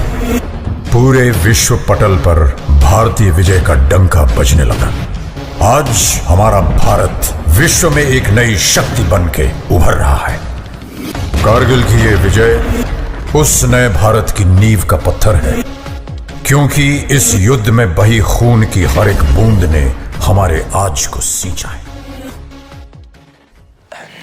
ವೀಕ್ಷಕರೇ, ಮತ್ತೊಮ್ಮೆ ನಮ್ಮ ಸೈನಿಕರು ಮೈಸೂರು ಯೂಟ್ಯೂಬ್ ಚಾನಲ್ಗೆ ಸ್ವಾಗತ. ಸೊ ಇವಾಗ ತಿಳ್ಕೊಳ್ಳೋಣ ಕಾರ್ಗಿಲ್ ಬಗ್ಗೆ ಮಾತಾಡ್ತಾ ಇದ್ವಿ. ಕಾರ್ಗಿಲ್ 25ನೇ ವರ್ಷ, ಸೊ ಸಿಲ್ವರ್ ಜೂಬ್ಲಿನ ನಾವು ಆಚರಿಸ್ತಾ ಇದ್ವಿ. ದೊಡ್ಡ ಗ್ರ್ಯಾಂಡಾಗಿ ಆಚರಿಸ್ಬೇಕು, ಯಾಕಂದರೆ 527 ಸೈನಿಕರ ತ್ಯಾಗದ ಈ ಒಂದು ದಿನ. ಕೇವಲ 527 ಸೈನಿಕರೇ ಅಂತಲ್ಲ, 527 ಸೈನಿಕರ ಕುಟುಂಬದ ತ್ಯಾಗ. ಹೌದು, ಅವ್ರ ತಂದೆ ತಾಯಿನ ಅವ್ರ ಮಗನ ಕಳ್ಕೊಂಡಿದ್ದಾರೆ, ಹೆಂಡತಿ ಗಂಡನ ಕಳ್ಕೊಂಡಿದ್ದಾರೆ, ಮಕ್ಕಳು ತಂದೆ ಕಳ್ಕೊಂಡಿದ್ದಾರೆ, ಈ ಥರ ಸಂಬಂಧಿಕರುಗಳು ತನ್ನ ಸಂಬಂಧಿಕರು ಕಳ್ಕೊಂಡಿದ್ದಾರೆ, ಸ್ನೇಹಿತನ ಕಳ್ಕೊಂಡಿದ್ದಾರೆ. ಇದು ಹಲವಾರು ತನ್ನ 527 ಅಲ್ಲ, ಅದಕ್ಕೂ ಹೆಚ್ಚು ಸಂಬಂಧಿಕರಿಗೆ ಬಹಳ ನಷ್ಟವಾಗಿದ್ದಂಥದ್ದು. ಆದರೆ ಆ ನಷ್ಟದಲ್ಲೂ ಕೂಡ ವಿಜಯ ಪಡ್ಕೊಂಡು ನಮ್ಮ ಸೈನಿಕರು ನಮ್ಮ ದೇಶಕ್ಕೆ ಒಂದು ಕೀರ್ತಿನ ಹೆಚ್ಚಿಸಿದ್ದಾರೆ, ವಿಜಯವಾಗಿ ನಮ್ಮ ದೇಶದ ಹೆಗ್ಗಳಿಕೆನ ಹೆಚ್ಚಿಸಿದ್ದಾರೆ. ಅದು ಕಾರ್ಗಿಲ್ ಅನ್ನೋದು ಟಾಪಲ್ಲಿದ್ದರೂ ಕೂಡ ನಮ್ಮ ಸೈನಿಕ ಕೆಳಗಡೆ ಇದ್ದರೂ ಕೂಡ, ಅಂದ್ರೆ ಅರ್ಥ ಟಾಪಲ್ಲಿರೋಂಥ ವ್ಯಕ್ತಿ, ಅದೊಂದು ಪೀಕಲ್ಲಿರೋಂಥ ವ್ಯಕ್ತಿ ಒಂದು ಬಂಡೆನ ಹೊಳಿಸ್ಬಿಟ್ರು ಕೂಡ 16 ಸೈನಿಕರುಗಳು ಅಮಾಯಕವಾಗಿ ಗಾಯ ಆಗುವಂಥ ಸನ್ನಿವೇಶ ಇರ್ತದೆ, ಅಥವಾ ಸತ್ತುವಂಥ ಸನ್ನಿವೇಶನೂ ಇರ್ತದೆ. ಆದರೂ ಕೂಡ ಎದೆಗುಂದದೆ ನಮ್ಮ ಸೈನಿಕರುಗಳು ಆ ಪೀಕ್ ತನಕ ಹತ್ತಿ ಆ ಸೈನಿಕರನ್ನ, ಅಂದ್ರೆ ಪಾಕಿಸ್ತಾನ ಟೆರರಿಸ್ಟ್ಗಳನ್ನ ಹೊಡೆದುರುಳಿಸಿ ಮತ್ತೆ ನಮ್ಮ ಜಗನ್ನ ವಶಪಡಿಸ್ಕೊಂಡಂಥದ್ದು ಬಹಳ ಸಂತೋಷ ಕೊಡುವಂಥದ್ದು. ಈ ಒಂದು ಸಂಭ್ರಮನ ಎಲ್ಲರೂ ಕೂಡ ಒಗ್ಗಟ್ಟಾಗಿ ನಾವು ಭಾರತಾಂಬೆಯ ಧ್ವಜವನ್ನು ಕೈಲಿ ಹಿಡಿದು ಸೈನಿಕರಿಗೆ ಜಯಕಾರ ಆಗ್ತಾ 26ನೇ ತಾರೀಕು ಪ್ರತಿಯೊಂದು ಮನೆಯಲ್ಲೂ ಕೂಡ ನೀವು ಆಚರಿಸಿ ಅಂತೇಳಿ ನಾನು ನಿಮ್ಗೆ ಇಲ್ಲಿ ಇಷ್ಟಪಡ್ತೀನಿ. ನಿಮಗೆ ನಮ್ಮ ದೇಶದ ಮೇಲೆ ಅಭಿಮಾನ ಇದೆ, ನಮ್ಮ ಸೈನಿಕರ ಮೇಲೆ ಕಿಚ್ಚಿದ್ರೆ ಖಂಡಿತ ನೀವೆಲ್ಲರೂ ಕೂಡ ನಿಮ್ಮ ಮನೆಯಲ್ಲಿ ಒಂದು ಫ್ಲಾಗ್ನ ಇಟ್ಕೊಂಡು ಆ ಸೈನಿಕರಿಗೆ ಒಂದು ಗೌರವಿಸಿ ಅಂತ ಹೇಳ್ತೀನಿ. ಬನ್ನಿ ಇನ್ನಷ್ಟು ಮಾತಾಡೋಣ ನಾವು ಕಾರ್ಗಿಲ್ ದಿವಸದ ಬಗ್ಗೆ. ಸೊ ಕಾರ್ಗಿಲ್ ದಿವಸದ ಬಗ್ಗೆ ಅನುಭವ ಸರ್. ಕಾರ್ಗಿಲ್ ಯುದ್ಧ ಆ್ಯಕ್ಚುಲಿ ಹೆಂಗೆ ಸ್ಟಾರ್ಟ್ ಆಯಿತು ಅಂದರೆ ಕಾರ್ಗಿಲ್ ಡಿಸ್ಟಿಕ್, ಅದು ಕಾರ್ಗಿಲ್ ಅನ್ನೋದು ಒಂದು ಡಿಸ್ಟಿಕ್. Okay sir. ಆ ಡಿಸ್ಟಲ್ಲಿ ಇದು ತಾಲೂಕು, ತಹಸೀಲ್ ಅನ್ನೋದು ಇದ್ರಾಸು, ಬಟಾಲಿಕು ಆ ರೀತಿ ಬರುತ್ತೆ. ಮೇನ್ ಕಾರ್ಗಿಲ್ ಡಿಸ್ಟಿಕ್ ಇದೆ. Okay sir. ಕಾರ್ಗಿಲ್ ಡಿಸ್ಟಿಕ್ ಆ ಕಡೆ ಕಾಶ್ಮೀರ್ ಪಕ್ಕ ಲೇ ಲದಾಖ್ ಇದೆ. ಸೊ ಈ ಕಡೆ ಶ್ರೀನಗರ್ ಇದೆ. Okay so sir. National highway 1 ಬಂದು ಕಾರ್ಗಿಲ್ ವಯ ಹೋಗಿ ಲೇ ಲದಾಖ್ ಕನೆಕ್ಟ್ ಆಗುತ್ತೆ. Okay sir. ವೀಕ್ಷಕರೇ, ಈಗ ಸರ್ ಹೇಳ್ತಾ ಇರೋದು ನಿಜವಲ್ಲೂ ಕರೆಕ್ಟಾಗಿ ಅಂದರೆ ಏನು ಕಾರ್ಗಿಲ್ ಅಂದ್ರೆ ಏನು, ಕಾರ್ಗಿಲ್ನಲ್ಲಿ ರಸ್ತೆ ಏನಿದೆ, ಯುದ್ಧ ಕಾರಣ ಏನು, ಅವ್ರೇನಕ್ಕೆ ಕಾರ್ಗಿಲ್ ಟಾಪ್ಗೆ ಬಂದು ನಿಂತ್ಕೊಂಡ್ರು, ಯಾಕೆ ಟೈಗರ್ನೇ ಇಷ್ಟಪಟ್ಟರು, ಇದ್ರ ಬಗ್ಗೆ ಮಾಹಿತಿ ಕೊಡ್ತಾರೆ. ಈ ವಿಡಿಯೋನ ತಪ್ಪದೇ ಕೊನೆ ತನಕ ನೋಡಿ. ಇಂಪಾರ್ಟೆಂಟ್ ಸತ್ಯಾಂಶ, ಒಬ್ಬ ಸೇನೆಯ ಅಧಿಕಾರಿ ತಿಳಿಸ್ಕೊಡ್ತಾರಂತದ್ದು ಈ ಮಾಹಿತಿನ ಎಲ್ಲರೂ ತಿಳಿಸ್ಕೊಡ್ಲಿಕ್ಕೆ ಹೋಗಲ್ಲ. ಈ ಮಾಹಿತಿನ ಸರಿಯಾದ ರೀತಿ ತಿಳ್ಕೊಳ್ಳಿ ಅಂತ ಹೇಳಿ ಇಷ್ಟಪಡ್ತೀನಿ. ನೆಕ್ಸ್ಟ್ ಹೇಳಿ ಸರ್. ಸೊ ಅವಾಗ national highway 1 Srinagar to via Kargil Leh Ladakh connect ಆಗುತ್ತೆ. Okay sir. ಕಾರ್ಗಿಲ್ ಕ್ಷೇತ್ರದಲ್ಲಿ ಟೈಗರ್ ಎಲ್ಲೋ ಮತ್ತೆ ಯಾವ್ದು ಅಂತ ಟೋಲೋಲಿಂಗ್ ಟಾಪು, ಅತಿ ಎತ್ತರವಾದಂಥ ಟಾಪ್ಗಳು ಆ ಕ್ಷೇತ್ರದಲ್ಲಿ. ಅಲ್ಲಿ ಪಾಕಿಸ್ತಾನ ಸೈನಿಕರು ನಮ್ಮ 99 ಜನವರಿ ಫೆಬ್ರವರಿಲಿ ಭಾರಿ ಹಿಮ ಆಗುತ್ತೆ ಅಂತ ನಮ್ಮ ಸೈನಿಕರು ಅಲ್ಲಿ ಹೋಗ್ಲಿಲ್ಲ. Actually LAC line of control ಬಂದು ಅಲ್ಲಿ ಹೋಗುತ್ತೆ. ಸೊ ಅಲ್ಲಿ ಹಿಮ ಜಾಸ್ತಿ ಇರೋದ್ರಿಂದ ನಮ್ಮ ಸೈನಿಕರು ಅಲ್ಲಿ ಹೋಗ್ಲಿಲ್ಲ. Okay sir. ಜಸ್ಟ್ ಪೆಟ್ರೋಲಿಂಗ್ ಹೋಗೋರು, ಮಾನಿಟರಿಂಗ್ ಮಾಡ್ಕೊಂಡು ಬರೋರು. Okay sir. ಸೊ ಅದು ಹೋಗದೆ ಇರೋದನ್ನ ಇವರು ಪಾಕಿಸ್ತಾನವರು ಐಡೆಂಟಿ ಮಾಡಿ ಆ ಸಮಯದಲ್ಲಿ ಅವರು ಕಷ್ಟಪಟ್ಟು ಅವ್ರ ಸಾಮಗ್ರಿಗಳು, ಆಮ್ಯುನಿಷನ್, ವೆಪನ್ಸ್ ಎಲ್ಲ ಬಂದು ಡಂಪ್ ಮಾಡಿ ಅಲ್ಲಿ ಸಣ್ಣ ಸಣ್ಣ ಬಂಕರ್ಸ್ ನಿರ್ಮಾಣ ಮಾಡಿ ವಿಂಟ್ರಲ್ಲೇ ಇದೆಲ್ಲ ಮಾಡಿ ಅವರು ಪಕ್ಕ ಅವರು ವಾರ್ ಮಾಡೋ ರೀತಿ ಮಾಡ್ಕೊಂಡು.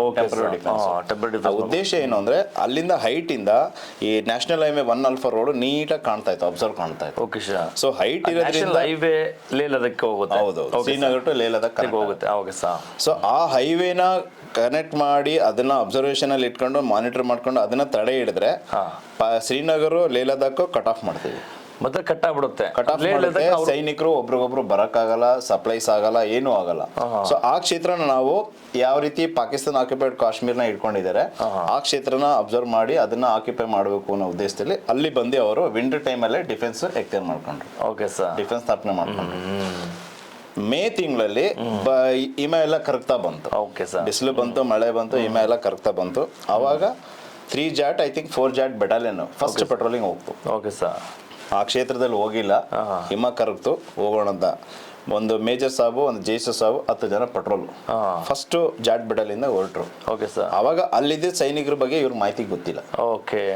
ಆ ಮಾಹಿತಿ ಪೆಟ್ರೋಲಿಂಗ್ ಏನಕ್ಕೆ ಹೋಯ್ತು ಅಂದ್ರೆ ಒಬ್ಬ ಅಲ್ಲಿ ಈ ಮೇಕೆಗಳು, ಯಾಕಗಳು ಅಲ್ಲಿ ಆ ಏರಿಯಾದಲ್ಲಿ ಅಲ್ಲಿದೆ ಜನತೆ ಲೋಕಲ್ ಒಬ್ಬ ಕುರಿ ಮೇಯಿಸೋ ತರ ಅಲ್ಲಿ ಯಾಕು ಮತ್ತೆ ದೊಡ್ಡ ದೊಡ್ಡ ಆಡು, ಮೇಕೆಗಳು ಅದನ್ನ ನಾರ್ಮಲ್ ಹಂಗೆ ಮೇಯ್ಸಕ್ ಹೋದಾಗ ಹಿಮ ಕರದಾಗಿ ಅಲ್ಲೆಲ್ಲ ಫ್ರೆಶ್ ಗಾಳಿ ಸಿಗುತ್ತೆ, ಮತ್ತೆ ಫ್ರೆಶ್ ಹಸಿರು ಹುಲ್ಲು ಸಿಗುತ್ತೆ. ಅದಕ್ಕೋಸ್ಕರ ಅದನ್ನ ಕರ್ಕೊಂಡು ಹೋದಾಗ ಅವನು ಕೆಲವೊಂದು ವ್ಯಕ್ತಿಗಳ ಮೂವ್ಮೆಂಟ್ ನೋಡ್ದ ಅಲ್ಲಿ.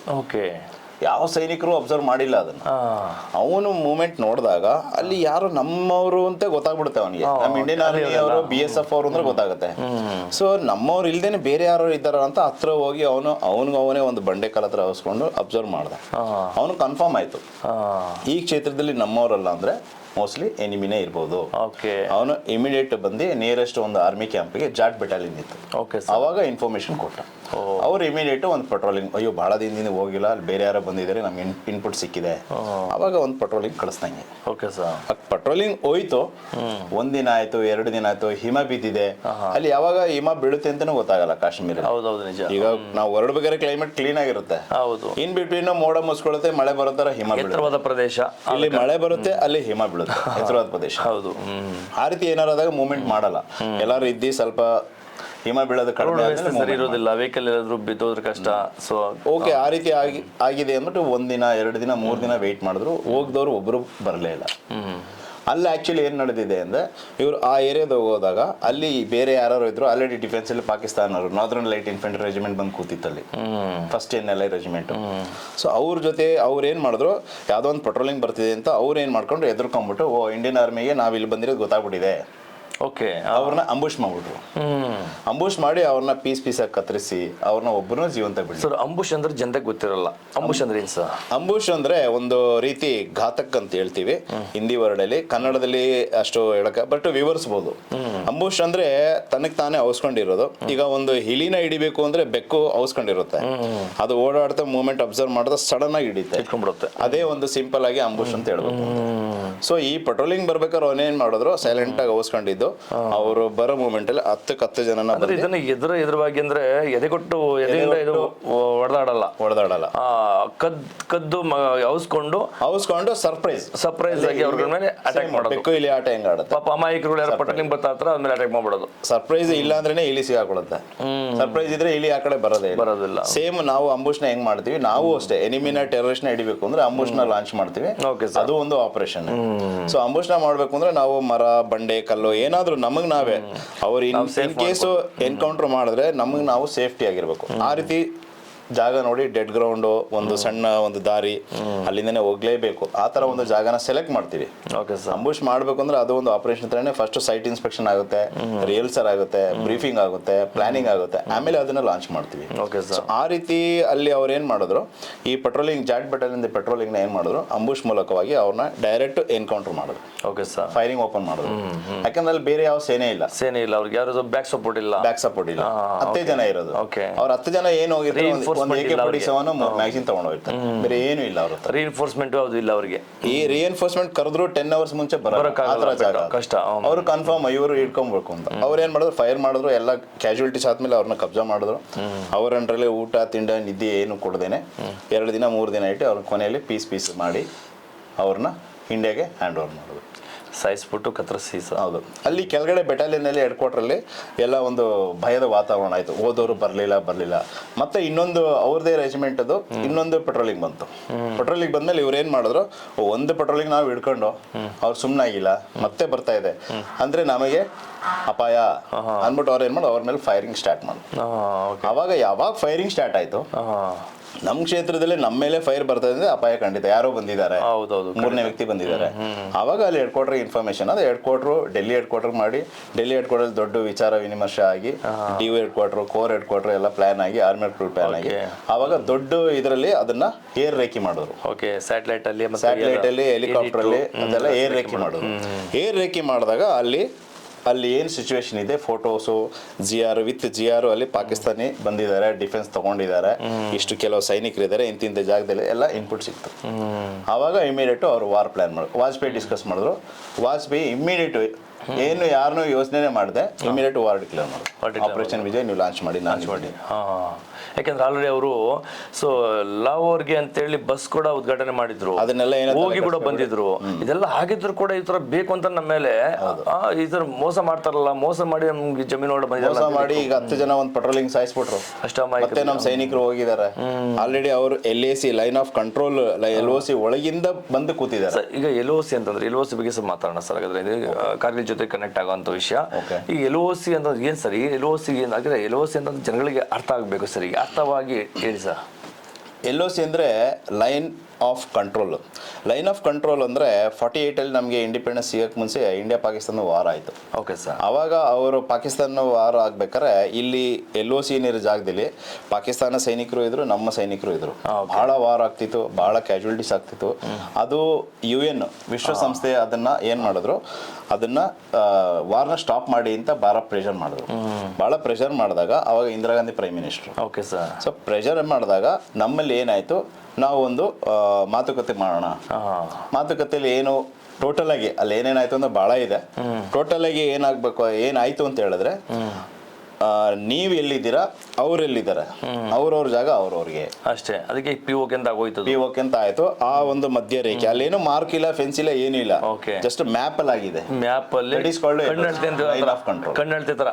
ಹೌದು. ಇಲ್ಲಿಂದ ನೀನ್ ಬರ್ಬೇಡ, ಇಲ್ಲಿ ಇಮ್ಯಾಜಿನರಿ ಲೈನ್ ಅಂತ. ಇಮ್ಯಾಜಿನರಿ ಲೈನ್ ಅದು LOC ಅಂತ ಆಯ್ತು. ಆ ಕಡೆ ಚೈನಾದವರು ಅದೇ ರೀತಿ ಮಾಡಿದ್ರು 65 ಅಲ್ಲಿ. ಅದಕ್ಕೆ LAC ಅಂತಾರೆ ಸರ್. ಅದು line of actual control. Sir ಇದಕ್ಕೂ ಡಿಫರೆನ್ಸ್ ಏನು sir? LOC LAC line of ಇದು LOC ಅಂದ್ರೆ ಲೈನ್ ಆಫ್ ಕಂಟ್ರೋಲ್, ಅದು line of actual control. Difference ಏನಂದ್ರೆ ಅದು ಚೈನಾ ಇಂಡಿಯಾ ನಡುವೆ ಇದೆ, ಇದು ಇಂಡಿಯಾ ಪಾಕಿಸ್ತಾನ ನಡುವೆ ಇದೆ. Okay sir. ಎರಡನೇದು ಅಲ್ಲಿ LAC ಅಂದ್ರೆ ಅದು 3 ಸಲ 4 ಸಲ ಶಿಮ್ಲಾ ಅಗ್ರಿಮೆಂಟ್ ಆಗಿದೆ. ಓಕೆ. ಅಲ್ಲಿ ಚೈನಾ ಬಂದು ಪೆಟ್ರೋಲಿಂಗ್ ಮಾಡ್ಬೋದು, ನಾವು ಪೆಟ್ರೋಲಿಂಗ್ ಮಾಡೋದು. ಈಗ ಪಕ್ಕ ಇದೆ ಅಲ್ಲಿ, ಫೆನ್ಸ್ ಇಲ್ಲ ಅಲ್ಲಿ.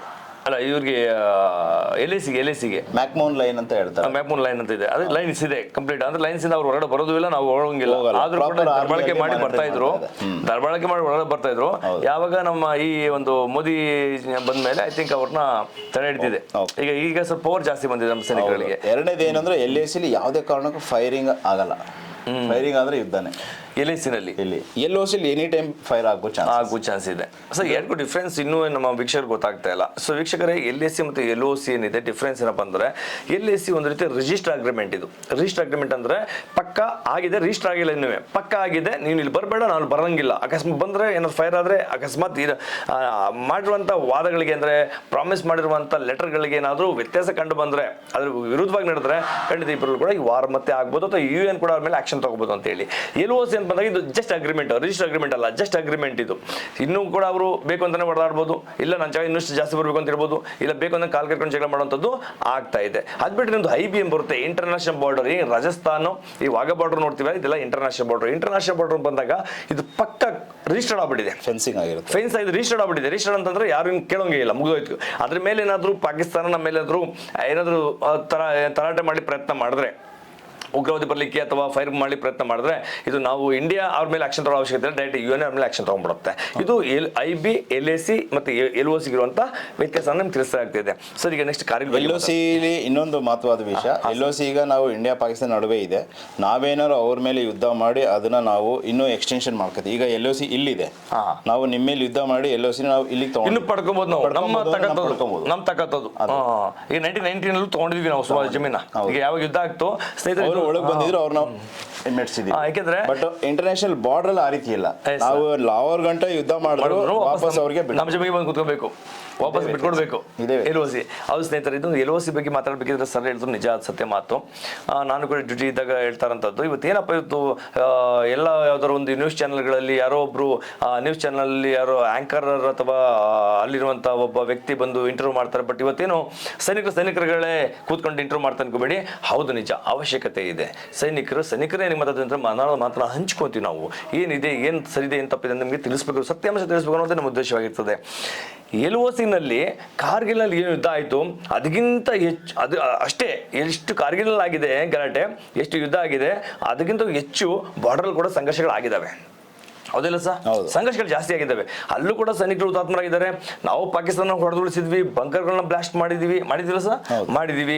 ಅದನ್ನೇ ಬಾರ್ಡರ್ನ ಕ್ರಾಸ್ ಮಾಡಿ ಮುಂದಿನ ಹೋಗಿ ಜಮೀನು ನಾವು ಕೂಡ ಆಕ್ಯುಪೈ ಮಾಡ್ಕೊಂಡಿದೀವಿ ಸರ್. ಅದ್ರ ಬಗ್ಗೆ ಏನು ಹೇಳಿಕ್ಕೆ ಇಷ್ಟ ಸರ್?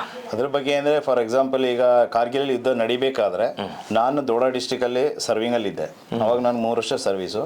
ನಮಗೆ ಆರ್ಡರ್ ಸಿಕ್ತು ನಾವು ಮುಂದೆ ಹೋಗ್ಬೇಕು ಅಂತ. ಮುಂದೆ ಎಲ್ಲಿ ಹೋಗ್ಬೇಕು, ಏನ್ ಮಾಡ್ಬೇಕು ಅಂತ ನಮಗೆ ಗೊತ್ತಿಲ್ಲ, ಹೋಗೋ ಗಂಟೆನೂ ಗೊತ್ತಿಲ್ಲ.